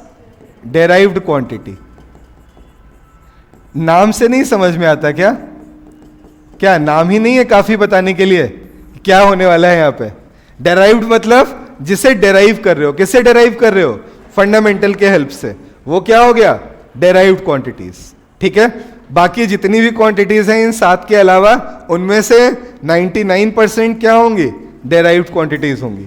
और लास्ट होता है हमारा जिसे आप बोलते हो सप्लीमेंट्री क्वांटिटी। क्या आता है हमारा यहां पे? Supplementary quantity. यहां से एक क्वेश्चन बनता है, इसलिए इसके बारे में थोड़ा सा मैं बता देता हूं। देखो, 2 सप्लीमेंट्री क्वांटिटीज बेसिकली अभी मैं यहां पे डिस्कस करने जा रहा हूं।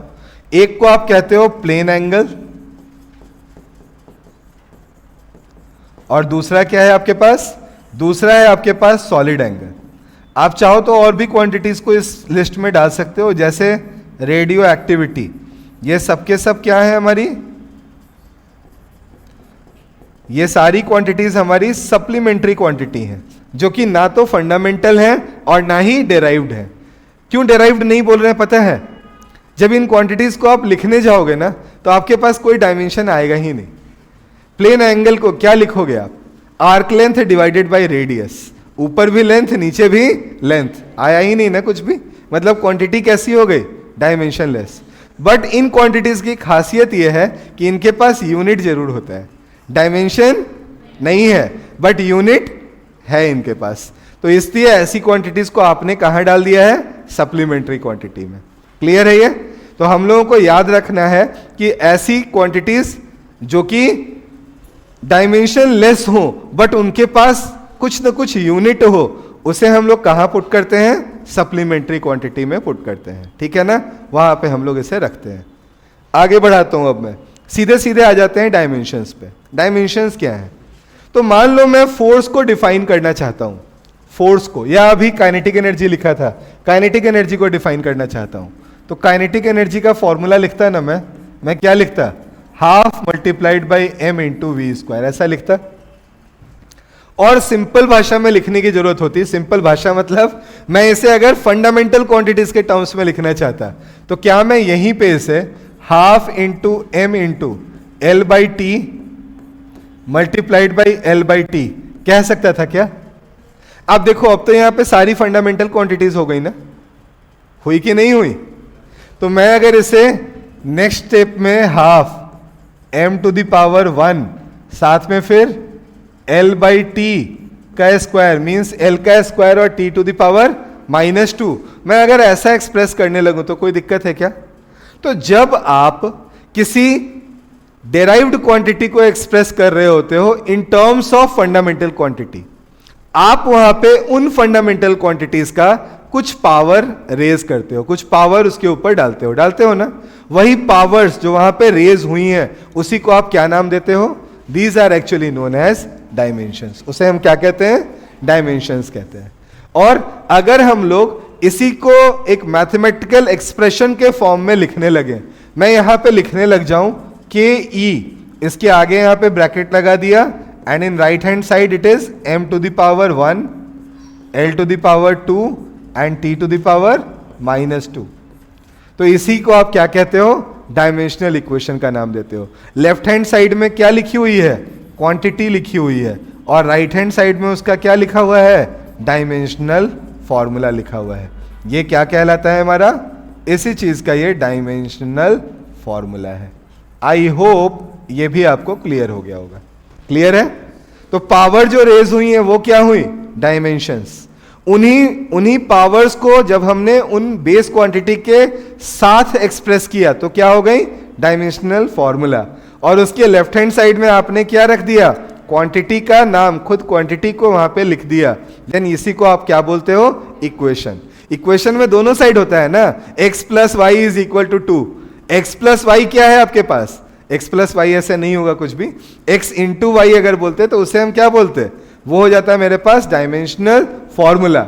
और जैसे ही हम X Y is equal to 2 बोलते हैं वही क्या बन जाता है? इक्वेशन। तो हम उसे इक्वेशन के नाम से जानेंगे। डन है? बहुत बढ़िया। आगे बढ़ते हैं यहां से। अब आ जाते हैं कुछ क्वांटिटीज हम लोग ले लेते हैं, जिन क्वांटिटीज का हम डायमेंशनल फॉर्मूला निकाल कर देखते हैं कि थोड़ी सी हमारी प्रैक्टिस हो जाए। फिर मैं दोबारा बोलूंगा, यहां पे ये 4 क्वांटिटी या मैं चार और ले लूं, 8 और ले लूं, कोई फर्क नहीं पड़ने वाला।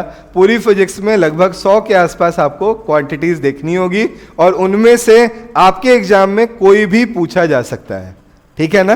तो जब मैं बोलता हूं कि फॉर्मूले याद होने चाहिए, उसके पीछे ये बड़ा लॉजिक होता है। फॉर्मूले याद रहेंगे तो ये निकालना हमारे लिए रिलेटिवली इजी हो जाएगा। ठीक है? तो स्टार्ट करते हैं 1 से, और मैं ज्यादा नहीं निकाल रहा, मैं थोड़ा कम मेहनती हूं, है ना? तो मैं कम मेहनत करूंगा, मेहनत ज्यादा कौन करेगा? आप करोगे। तो मैं यहाँ पे 1-2 निकाल कर दिखाता हूं, बाकी आप खुद से करोगे। ठीक है? तो स्टार्ट करते हैं सबसे पहले फर्स्ट से। ग्रेविटेशनल कांस्टेंट, इसे रिप्रेजेंट करेंगे जी से, और इसे निकालने के लिए जो फॉर्मूला आप यूज करते हो वो यूज करते हो force is equal to G m1 into m2 divided by R square. यहां पे ये फॉर्मूला आप सभी ग्रेविटेशन में पढ़ते हो ना, कि अगर मुझे 2 मासेस के बीच में लगने वाला फोर्स निकालना हो तो उसे हम g मल्टीप्लाइड बाई दोनों मास का प्रोडक्ट डिवाइडेड बाई डिस्टेंस का स्क्वायर, यही लिखते हैं हम। क्या वही एक्सप्रेशन मैंने यहां यूज किया है? नाउ व्हाट टू राइट, मैं लिखूंगा अब यहां से g की value, g is equal to f into R square divided by m1 into m2। इनमें से कुछ क्वांटिटीज तो ऐसी हैं ना जिनका डायमेंशन आप जानते हो, पहले से जानते हो या नहीं? f जानते हो? क्या होता है? It is m into L T to the power -2। Then second, r की जगह क्या लिखोगे? l, तो ये हो गया l स्क्वायर। डिनोमिनेटर में क्या डाल देते हैं बेटा? m1 और m2, तो यहां लिख दिया m1 m2 की जगह पर m का स्क्वायर। डन है ना? अब जैसे ही मैं इसको रीअरेंज करूंगा, I will get m to the power -1, then l cube and then t to the power -2 as my correct answer. कोई परेशानी? कहीं से कोई दिक्कत नहीं। आगे अगर मैं बाकी फॉर्मूलों को एक एक करके बताना चाहूं, सबसे पहले दूसरे वाले से अब स्टार्ट करते हैं।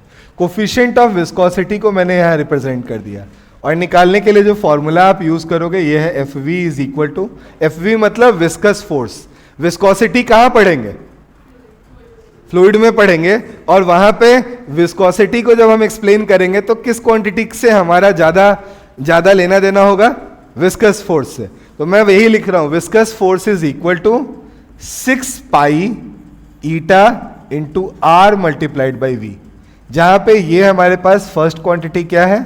It is representing viscous force. ये तो आपका कोफिशिएंट ऑफ विस्कोसिटी हो गया। आर रिप्रेजेंट कर रहा है हमारे रेडियस को, और वी से हम रिप्रेजेंट कर रहे हैं वेलोसिटी को। क्या अब आपके लिए ये टर्म डिफिकल्ट है? अब फोर्स कोई सा हो, विस्कस हो, इलेक्ट्रोस्टैटिक हो, ग्रेविटेशनल हो, हर जगह पे फोर्स का डायमेंशन फोर्स वाला ही रहेगा। ये मत समझ लेना कि विस्कस फोर्स है तो कुछ और डायमेंशन और इलेक्ट्रोस्टैटिक है तो कुछ और होना है। नहीं, हर जगह पर फोर्स है तो उसका डायमेंशनल फॉर्मूला क्या होगा?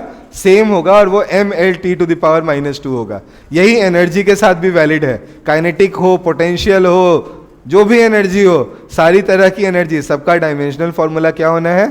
ml² t to the power -2, और वो हर जगह होना है, उसमें कोई चेंज आने वाला नहीं है।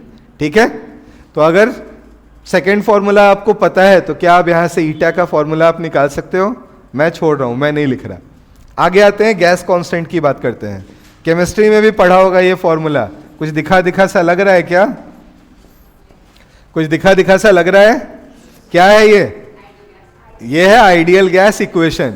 मैं बोलूंगा PV is equal to NRT. यहां पे पी हमारे पास प्रेशर को एक्सप्रेस करने के काम आ रहा है, वी को हम लोग वॉल्यूम लिखेंगे, एन मेरे पास नंबर ऑफ मोल्स है, और टी से यहां पे हमारे पास टाइम नहीं है, ये क्या है? टेम्परेचर है। Is this part is okay बेटा? अब आगे का काम कर लोगे? यहां एक पॉइंट मैं ऐड कर दूं, आप याद रखना, कभी कभी आपके काम आ सकता है। यहां जो आर लिखा हुआ है ना, इसको हम लोग एन ए मल्टीप्लाइड बाई के बी लिखते हैं। यहां पे एन ए हमारे एवोगाद्रो नंबर को एक्सप्लेन करता है, और आप के बी से किसे एक्सप्लेन करते हो? ये हमारा होता है बोल्ट्जमैन्स कांस्टेंट। क्या होता है ये? बोल्ट्जमैन्स कांस्टेंट। तो ये याद रखना, आपको कुछ क्वेश्चन करने में, थर्मोडायनेमिक्स में, केटीजी में कुछ क्वेश्चंस को करने में ये काम आएगा फॉर्मूला। तो याद रखना, सामने दिख रहा था तो मुझे लगा बता देता हूं। ठीक है? इसका यहां से एज सच डायरेक्ट रिलेशन कुछ नहीं था, मैंने बस आपको बता दिया कि आगे आपको काम आ जाएगा। ठीक है? आगे बढ़ते हैं। नेक्स्ट है हमारे पास प्लैंक्स कांस्टेंट। इसको निकालने के लिए इसे हम h से रिप्रेजेंट करते हैं, और ये भी आप अभी पढ़े होगे, केमिस्ट्री में भी पढ़ोगे आगे। E is equal to h nu, है ना? जहां पे E से आप रिप्रेजेंट करते हो एनर्जी को, और आपके पास न्यू जो दिया हुआ है ये किसके लिए आता है बच्चों? It is for frequency. अब फ्रीक्वेंसी क्या होता है? 1/t, पता है ना? It is 1/t। और बहुत सिंपल भाषा में, मैं तो सिंपल भाषा पसंद करता हूं, मुझे ये भारी भरकम चीजें नहीं समझ आती, मुझे थोड़ी सिंपल समझ आती है। मुझे अगर फ्रीक्वेंसी को बताना हो तो मैं बोलता हूं कि टाइम पीरियड, टी जो है वो क्या है? टाइम पीरियड है। टाइम पीरियड है मतलब एक साइकिल कंप्लीट करने में कितना समय लगा, वो क्या है? हमारा टाइम पीरियड है। तो एक सेकेंड में जितने साइकिल कंप्लीट करेंगे वही क्या है? फ्रीक्वेंसी। नॉर्मल टर्म में भी यही बोलते हैं ना, आपका कोचिंग आने का फ्रीक्वेंसी क्या है? तो हम डेली आ ही जाते हैं, तो हमारी फ्रीक्वेंसी डेली बेसिस पे कितनी हो गई? 1 की हो गई। यही है ना? अगर डेली 3-4 बार आ रहे हैं तो क्या बोलेंगे? 3-4 बार तो आ ही जाते हैं। तो नॉर्मल भाषा जो है वो यही होती है ना, कहीं जा रहे हैं तो यहाँ कितनी बार जाते हो, तो 3-4 बार तो चले ही जाते हो। जो 3-4 बार है वो एक किसी साइकिल की बात आप कर रहे हो ना, 3-4 बार पूरे दिन में चले जाते हैं। यहाँ पे आप क्या बोलते हो कि वही साइकिल कितनी बार कंप्लीट हो रहा है, ये मुझे पता नहीं, लेकिन 1 सेकंड में जितनी बार कंप्लीट हो रहा है उसी को हम क्या बोलेंगे, फ्रीक्वेंसी बोलेंगे। डन है? चलो फिर तो आगे बढ़ते हैं यहां से आगे। ये जो 3 टर्म्स है ना, इन तीनों के बारे में मैं बात कर लूं आपसे। इनसे जुड़े हुए सवाल हमसे अक्सर पूछ लिए जाते हैं और इनके क्वेश्चंस को सॉल्व करने के लिए हम लोगों को क्या ध्यान देना होता है, इसकी बात मैं आपसे कर रहा हूं। अगर कोई कैपेसिटेंस, रेजिस्टेंस या इंडक्टेंस की बात कर रहा है तो कैपेसिटेंस को C से रिप्रेजेंट करते हो आप, और इसको निकालने के लिए या बाकी जो हमारे ये सारी क्वांटिटीज दी हुई हैं इनको निकालने के लिए हम एनर्जी के इक्वेशन को यूज करना प्रेफर करते हैं। किसको यूज करते हो? एनर्जी को। एनर्जी से इन्हें निकालना बहुत आसान होता है। अगर कोई बोले कि कैपेसिटर में कितनी एनर्जी स्टोर हुई है, मैं अगर U स्टोर्ड निकालना चाहूं, मैं एनर्जी स्टोर्ड की बात करूं, एनर्जी स्टोर्ड इन कैपेसिटर, तो आप क्या लिखते हो बच्चों? मुझे कोई बताना चाहेगा? क्या इसे हम लोग Q²/2C लिख सकते हैं? आप बोलोगे सर ये क्यों लिखा? देखो हाफ CV² लिखते फिर V मुझे प्रॉब्लम क्रिएट करता है ना, तो मैंने प्रॉब्लम को आसान कर लिया। चार्ज तो जानते ही है ना हम लोग, चार्ज का तो कम से कम डायमेंशनल फॉर्मूला हमें पता ही है, एनर्जी का हम जानते ही हैं। क्या अब C निकालना मुश्किल होगा? नहीं ना। ऐसे ही अगर आप U लिखते हो इंडक्टर के केस में, तो उसमें क्या होता है, ये हाफ L × I², जहां I क्या है आपके पास? करंट। क्या अब निकालना आपके लिए मुश्किल है इसका? नहीं ना। U एनर्जी है, पता है हमें, I करंट है, करंट का डायमेंशन भी हम जानते हैं। क्या आप आराम से L को निकाल सकते हैं? और ऐसे ही अगर कहीं पे आपके पास रेजिस्टेंस से जुड़ा हुआ क्वेश्चन आ जाए, तो रेजिस्टेंस के लिए जो आप फॉर्मूला यूज करते हो वो यूज करते हो Q = I² × RT। ऐसा है, मैं थोड़ा सा इसमें चेंजेस कर रहा हूं। Q के जगह इसको मैं अभी बना देता हूं H, और ये T हो गया स्मॉल। H है आपके पास हीट, R है आपके पास रेजिस्टेंस, I है हमारे पास करंट, और T क्या है बेटा यहां पे हमारे पास? टाइम। T टेम्परेचर नहीं है, ये क्या है? टाइम है। आप आराम से अब इसके हेल्प से आंसर निकाल सकते हो। तो ये 2-3 फॉर्मूले मैंने लिख दिए, कुछ और भी लिखे थे मैंने। आप ये सब फॉर्मूले दिमाग में रखना, और 1-2 बार प्रैक्टिस करोगे ना इससे डायमेंशनल फॉर्मूला लिखने की, तो आपको भी आदत होगी, आपका काम आगे चल के आसान होगा। कोई मुझसे μ0 पूछता है, ε0 पूछता है, इन सबको आप एक बार प्रैक्टिस जरूर कर लेना, ठीक है। आगे बढ़ाता हूं मैं यहां से। अब सीधे सीधे आ जाते हैं कुछ क्वेश्चंस की तरफ, ठीक है ना। कहां चले आते हैं? क्वेश्चंस की तरफ। पहला क्वेश्चन है हमारे पास, if C and R denotes capacitance and resistance, then dimensional formula for CR is। अब ऐसे तो देखकर इस क्वेश्चन को क्या लगता है, मुझे कैपेसिटेंस का डायमेंशनल फॉर्मूला निकालना होगा, मुझे पहले फिर R का डायमेंशनल फॉर्मूला निकालना होगा, तब जाकर हम CR तक पहुंचेंगे। बट अगर हमें याद है कि ये CR और कुछ नहीं है, टाइम कांस्टेंट है। क्या है?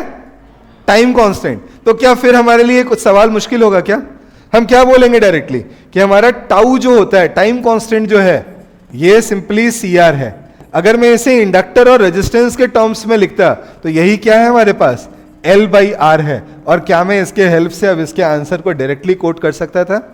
अगर ये टाउ टाइम कांस्टेंट है, मतलब इसका डायमेंशन किसके बराबर है? टाइम के? नहीं सुना है ये? टाइम कांस्टेंट टर्म आया है ना आपके सामने, जब आप चार्जिंग डिस्चार्जिंग पढ़ रहे होगे, या जब इंडक्टर में growth of current, decay of current पढ़ रहे होगे, क्या वहां पे ये टर्म आया था? तो ये वही टाउ है बेटा जो आप यूज करते हो, और इसका डायमेंशनल फॉर्मूला किसके बराबर होता है? टाइम के। तो यहां पे डायरेक्टली टाइम का कहां पे आपको दिखाई दे रहा है? टर्म कहां दिखाई दे रहा है? 0 का मतलब हो गया 111 लिखा हुआ है, ये यहां पे कुछ डायमेंशन नहीं है। यहां पे देखो मुझे तो दिख रहा है m0, L0 और T, तो m और L का डायमेंशन कुछ भी नहीं है, बट T का डायमेंशन क्या है? 1 है। और वही यहां से अभी हम बोल भी रहे थे, है ना। मीन्स हमारा आंसर कौन सा हो जाना है? A। हम इसे डायरेक्टली कोट कर सकते हैं। नेक्स्ट क्वेश्चन की तरफ आ जाते हैं बेटा। अच्छा, क्वेश्चन की जगह पर स्लाइड में मैंने एनालिसिस डाल दिया, कोई बात नहीं, इसे हटा देते हैं।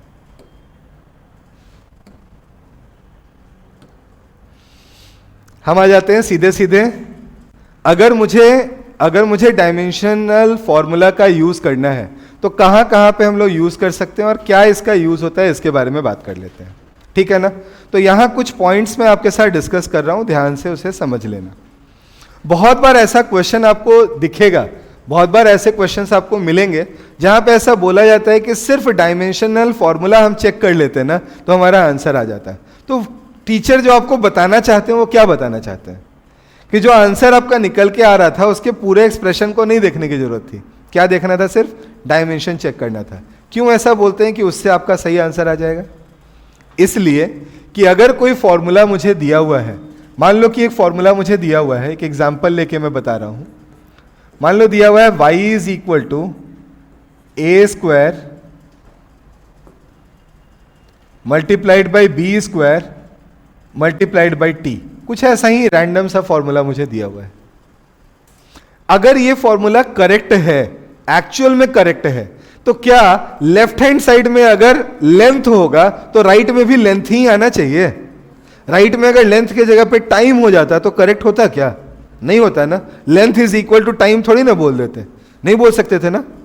तो इसका मतलब क्या हुआ कि हमारा जो LHS होना चाहिए, इसका डायमेंशनल फॉर्मूला हमारे RHS के डायमेंशनल फॉर्मूला के क्या होना चाहिए? सिमिलर होना चाहिए, इक्वल होना चाहिए। तब जाकर मैं बोलूंगा ये क्या है, it is dimensionally correct equation. Is this part is okay? तो हम लोग डायमेंशनली करेक्ट इक्वेशन निकालने के लिए इस डायमेंशनल इक्वेशन के कॉन्सेप्ट को यूज करते हैं। इसका फायदा क्या क्या होता है, फायदा के बारे में बात करते हैं। फायदा क्या क्या होता है इसके बारे में थोड़ा सा मैं डिस्कस कर देता हूं। फायदा सबसे पहला यह होता है कि हम यहां से आसानी से प्रिंसिपल ऑफ होमोजेनिटी को यूज कर लेते हैं। हम ये समझ लेते हैं कि लेफ्ट हैंड साइड में और राइट हैंड साइड में दोनों साइड जो है एक ही तरह का डायमेंशनल फॉर्मूला रहा होगा, तभी जाकर वो एक्सप्रेशन हम लिख रहे हैं। हम ऐसा कह सकते हैं कि लेंथ के साथ लेंथ ही जुड़ा होगा, है कि नहीं? अगर मान लो कि मैंने इक्वेशन लिखा x is equal to ut plus half at square, तो उसका टर्म यूटी हो, उसका टर्म हाफ एटी स्क्वायर हो या x हो, इन तीनों का डायमेंशनल फॉर्मूला क्या होना चाहिए था? सेम होना चाहिए था। Is it fine? हम अब इसी को यूज कर रहे हैं बेटा। थोड़े से अब क्वेश्चंस हैं, इन्हीं को यूज करते हुए हम लोग धड़ाधड़ इन्हें करना शुरू करते हैं। और सिंस टाइम थोड़ा अपने पास कम है तो एक एक ही क्वेश्चन मैं करता हूं, बाकी आप एज अ होमवर्क घर पे करना। एक मैं करके दिखाता हूं। वेलोसिटी v मुझे दी हुई है ना। वेलोसिटी यहां पे क्या दी हुई है? v दी हुई है, and it is equal to at plus b divided by t plus c। तो इसे कैसे अप्रोच करेंगे? देखो मैं कैसे अप्रोच करूंगा, अपना अप्रोच बताता हूं। मैं सबसे पहले तो ये जो डिनोमिनेटर में चीजें लिखी है ना, ये मुझे प्रॉब्लम क्रिएट करेगी, इसलिए पहले तो इसी का मैं सबसे पहले साफ करूंगा। मैं बोलूंगा t और c आपस में क्या है? दोनों एक दूसरे के साथ जुड़े हुए हैं, तो क्या t का डायमेंशनल फॉर्मूला और c का डायमेंशनल फॉर्मूला सेम होना चाहिए क्या? और क्या सेम है तो इसे मैं t लिख सकता हूं क्या? जल्दी से बोलो बेटा। ये दोनों आपस में जुड़ा है, मतलब सेम डायमेंशनल फॉर्मूला रखा होगा तभी जुड़ा है। जुड़ा है तो दोनों का डायमेंशनल फॉर्मूला इक्वल किया और मैंने बोला एक तो टाइम हो गया, ये तो काम खत्म हुआ। अब दूसरे टर्म पे आते हैं। मैं यहां पे LHS में v लिख रहा हूं, RHS में मेरे पास पहला टर्म क्या है? 80, और दूसरा टर्म क्या दिख रहा है बच्चों हमारे पास? b divided by t plus c, यही दिख रहा है ना। क्या ये तीनों भी एक दूसरे के साथ सेम डायमेंशंस रख रहे होंगे? तो यहां से आप बताओ, अगर मैं इन दोनों को यूज कर लूं तो यहां से a का equation simply v divided by t लिख सकता हूं क्या? v इज LT माइनस 1, नीचे t एक और आ गया, क्या इसको मिलाकर आप इसे LT to the power minus 2 कह दोगे क्या? अब थर्ड पॉइंट पे आते हैं। थर्ड पॉइंट यहां पे है, ये थोड़ा सा अच्छा पॉइंट है बेटा, इसलिए प्लीज देखना, दिमाग यहां पे ध्यान से देखना। मैं थर्ड एक्सप्रेशन में इसे एक्सप्लेन कर रहा हूं। v इज इक्वल टू क्या लिखा है हमारे पास? b divided by t plus c। मेरा आपसे एक छोटा सा सवाल है, क्या इन दोनों की जरूरत है यहां पे? मैं इन दोनों को लिखूं या एक लिख के हमारा काम हो जाएगा? एक ही लिख के हो जाएगा ना, दोनों का तो सेम ही डायमेंशनल फॉर्मूला है ना, तो दो में क्यों टाइम वेस्ट करना, एक से काम हो जाएगा ना। तो मैं यहां पे क्या लिखूंगा, लेफ्ट हैंड साइड में हमारे पास है LT⁻⁻1 और राइट साइड में हो गया B और डिनोमिनेटर में मेरे पास है T। मैं इसे यूज करूंगा तो B का इक्वेशन क्या बनेगा, सीधे सीधे L के बराबर। तो थर्ड वाला हमारा L आ गया। डन है। A, B और C तीनों के एक्सप्रेशंस आ गए हैं आपके पास। कौन सा आंसर करेक्ट है मुझे बता दो, कौन सा है? A, श्योर हो? चलो फिर बहुत बढ़िया, आगे बढ़ जाएं। तो कैसे हमें होमोजेनिटी का बेसिक यूज करना है आपको समझ आ गया? होमोजेनिटी का बेसिक यूज समझ में आ गया? आगे बढ़ते हैं यहां से, फिर आगे आते हैं बेटा। अब ये नेक्स्ट क्वेश्चन है, मैं अब इसे लीव कर रहा हूं, टफ नहीं है, आप आराम से बता सकते हो।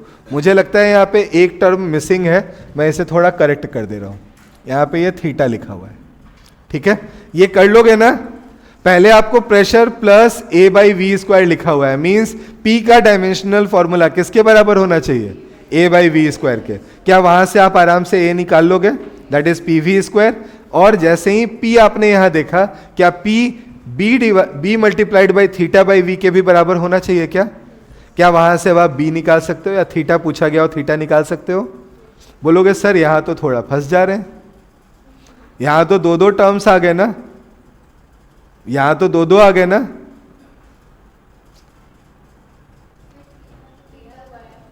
क्या बेटा? P का दिया हुआ है ना थीटा का पता है और ना B का पता है। अच्छा, थीटा टेम्परेचर दिया हुआ है, सॉरी बेटा, सॉरी, माय बैड। बढ़ जाओ आगे, चलो फिर तो यहां से आगे चलते हैं। अब यहां से जो क्वांटिटीज आ रही हैं इसके ऊपर आपका 2 मिनट का कंसंट्रेशन मैं चाहता हूं, ठीक है ना। सो प्लीज सब लोग जो है ना बस 2 मिनट के लिए कंसंट्रेट करना बोर्ड की तरफ, ध्यान से देखना बच्चों। मैं यहां पे बोल रहा हूं कि हमारे पास टोटल 3 ऐसे तरह के फंक्शंस होंगे जो हमारे एक्सप्रेशंस में जनरली दिखाई देते रहेंगे।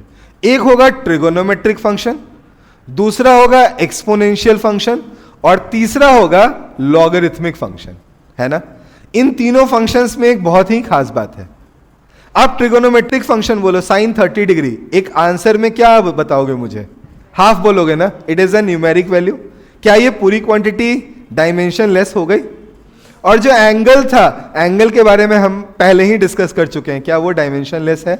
मतलब अगर कहीं पे मुझे कोई ट्रिगोनोमेट्रिक फंक्शन दिखता है, ये कैसा फंक्शन हो गया बेटा? This is basically trigonometric function. तो अगर कोई मुझे ट्रिगोनोमेट्रिक फंक्शन दिखता है, अगर कोई मुझे एक्सपोनेंशियल फंक्शन दिखता है, ये फंक्शन कैसा है हमारे पास? This is basically exponential function. या मुझे कोई लॉगरिथमिक फंक्शन दिखता है, ये कैसा फंक्शन है मेरे पास? Logarithmic function. इन तीनों फंक्शंस की खास बात है कि ये खुद क्या होते हैं, हमेशा डायमेंशन लेस होते हैं। मींस अगर मैं साइन थीटा की बात करूं तो साइन थीटा हमेशा क्या होगा? डायमेंशन लेस होगा, m0 L0 T0 होगा। इसके अंदर पड़े इस एंगल की बात करूं, यह एंगल भी क्या होगा? यह एंगल भी हमारा डायमेंशन लेस होगा, यह भी m0 L0 T0 होगा, ठीक है। सिमिलरली मैं अगर यहां पे एक्सपोनेंशियल फंक्शन को डिस्कस करता हूं, मैं बोलूंगा e⁻x भी क्या है हमारा? It is actually a dimension less function. And इसका जो पावर है, ये पावर भी इस जगह पे क्या होना है? ये भी एक न्यूमेरिक वैल्यू होनी है, मींस ये भी डायमेंशन लेस होगा। And same is applicable for log also. I will say कि log x to the base e या इसका जो x दिया हुआ है, ये दोनों के दोनों क्या होने हैं? हमारे पास डायमेंशन लेस फंक्शन होने हैं। हम डायरेक्टली ऐसा कोट कर सकते हैं। क्या आप बताओ, इन सब में कोई कंफ्यूजन है? बहुत काम आता है बच्चों। देखो आपके सामने अभी 2-3 सवाल दे रहा हूं मैं, हर जगह पे ये काम आएगा। यहां देखो P is equal to P0 exponential to the power alpha t square. आप क्या बोलोगे? अल्फा टी स्क्वायर क्या होना चाहिए? Dimensionless. और ये डायमेंशन लेस कब होगा? जब अल्फा का डायमेंशन टी स्क्वायर के डायमेंशन को कैंसिल करेगा, तभी ना। मींस अल्फा का डायमेंशन 1/t² लिख दूं क्या? t⁻⁻2 लिख दूं क्या? कौन सा आंसर करेक्ट हो गया? कुछ सोचने की जरूरत है, एक लाइन में आंसर। दूसरा क्वेश्चन देखो, नेक्स्ट, यहां पे alpha is equal to f by v square sine beta t दिया हुआ है। आप बताओ बीटा टी को क्या होना चाहिए? डायमेंशनलेस, मींस बीटा का डायमेंशनल फॉर्मूला आप सीधे सीधे क्या लिखोगे? It is equal to t⁻⁻1। थोड़ी सी मेहनत हमें करनी पड़ेगी अल्फा के लिए। अल्फा के लिए क्या करोगे? यहां भी देखो आपको वो प्रॉपर्टी काम आ गई, ये पूरा डायमेंशनलेस है ना, तो हमारा अल्फा क्या होगा? किसके बराबर होगा? एफ बाई वी स्क्वायर के। तो अल्फा का डायमेंशनल फॉर्मूला किसके बराबर? एफ बाई वी स्क्वायर के। इन दोनों को यूज कर लेते हैं। एफ हमारे पास फोर्स है, वी वेलोसिटी है। टफ है क्या? आप क्या लिखोगे इसे? L square t⁻⁻2 and the answer is m l⁻⁻1। t का 0 हो जाएगा। डन है बच्चों? आगे बढ़ाऊं? नेक्स्ट पॉइंट पे आते हैं बेटा। नेक्स्ट आपके पास लॉग वाला फंक्शन है। अब एक तो आपके लिए छोड़ना पड़ेगा ना, छोड़ दूं? ये तो करोगे ना? ये टर्म पूरा का पूरा क्या होना है? डायमेंशनलेस। और ये पूरा लॉग वाला फंक्शन क्या होना है? डायमेंशनलेस। क्या आप दो स्टेप में सॉल्व हो जाएगा? अंदर वाले से बीटा आ गया और बीटा आ गया तो क्या अल्फा आराम से निकाल लोगे? टफ है? चलो आगे बढ़ते हैं। नेक्स्ट बेटा, कभी कभी क्या होता है, हमसे एक सिस्टम ऑफ यूनिट से दूसरे सिस्टम ऑफ यूनिट में कन्वर्जन के बारे में पूछा जाता है। So if I want to do so, how I will do it? तो इसके लिए एक छोटा सा फॉर्मूला मैं लिखा देता हूं, आपको काम आ जाना है। फॉर्मूला क्या है मैं दिखा देता हूं। आप ये बताओ, अगर मैं कोई फंक्शन लिख रहा हूं तो n1 u1 की वैल्यू क्या n2 u2 के बराबर होगी? बोलोगे सर ये क्या भारी भरकम सा लिख दिया। भारी भरकम कुछ नहीं है। 1 metre is equal to 100 centimetre लिख सकते हो ना।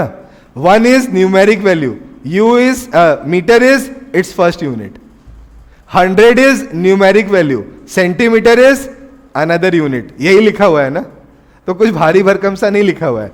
n क्या रिप्रेजेंट कर रहा है? नंबर। u रिप्रेजेंट कर रहा है यूनिट। मैं यहां से लिख सकता हूं n2 is equal to n1 multiplied by u1 by u2।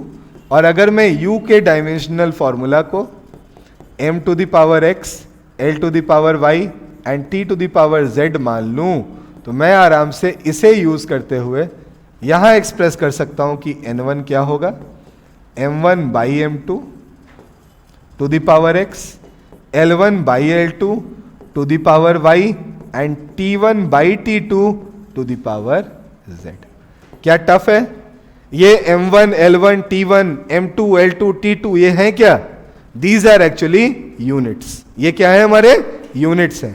पहले सिस्टम वाले यूनिट्स को आप m1 l1 t1 बोलोगे, दूसरे वाले को क्या बोलोगे?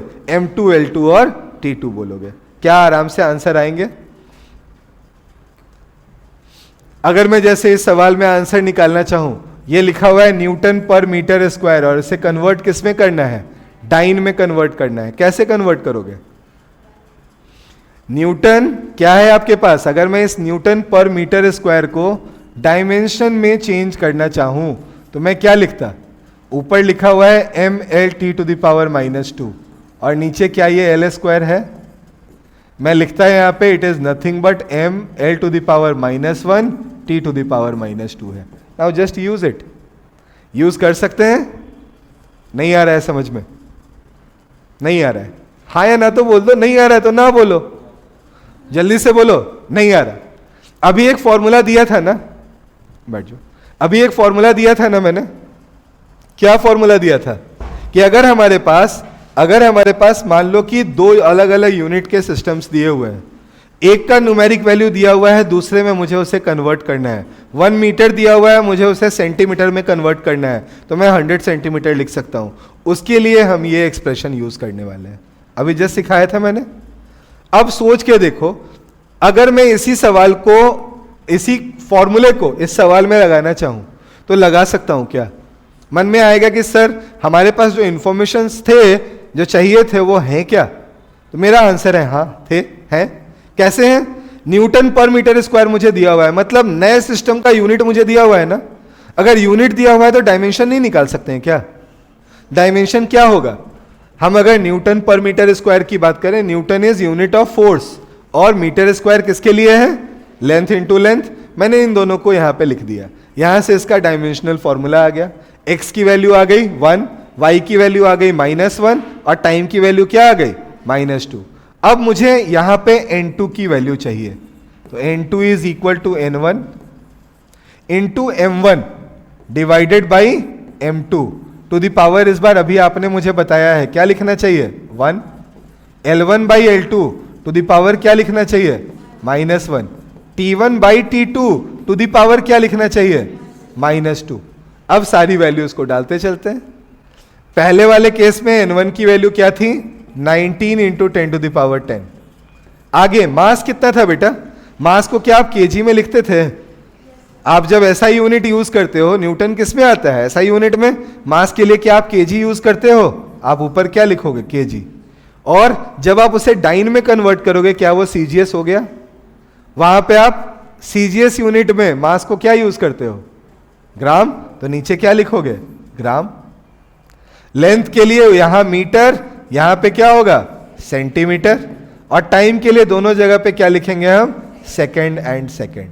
तो लास्ट वाले को तो कोई सोचने की जरूरत ही नहीं है, बाकी दोनों से वैल्यूज निकाल लेते हैं। 19 into 10 to the power 10, kg by gram is 10 to the power 3 and metre by centimetre is 100।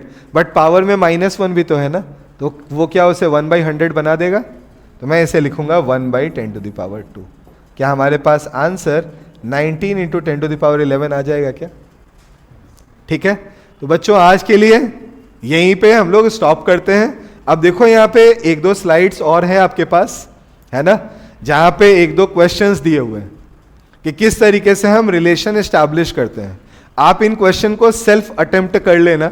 अगर कहीं पे स्टक करते हो तो मुझे बताना। ये सारे सेल्फ अटेम्प्ट कर लेना। आप कहीं पे स्टक करते हो तो मुझे आप पक्का बता देना, ठीक है? क्या करेंगे?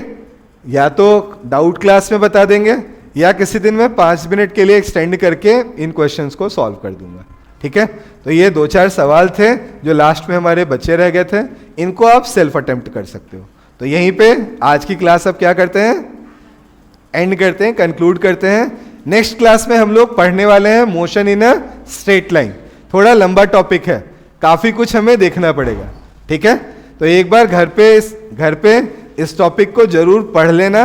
संडे का टाइम है आपके पास आज की क्लास के क्वेश्चंस को अटेम्प्ट करने का और नए चैप्टर को पढ़ने का, और ये साइकिल अब हर दिन चलता रहेगा। आज की क्लास के क्वेश्चंस और अगली क्लास की थियरी हल्की सी पढ़ लेनी है घर पे, ठीक है? ओके देन, बाय बाय, मिलते हैं।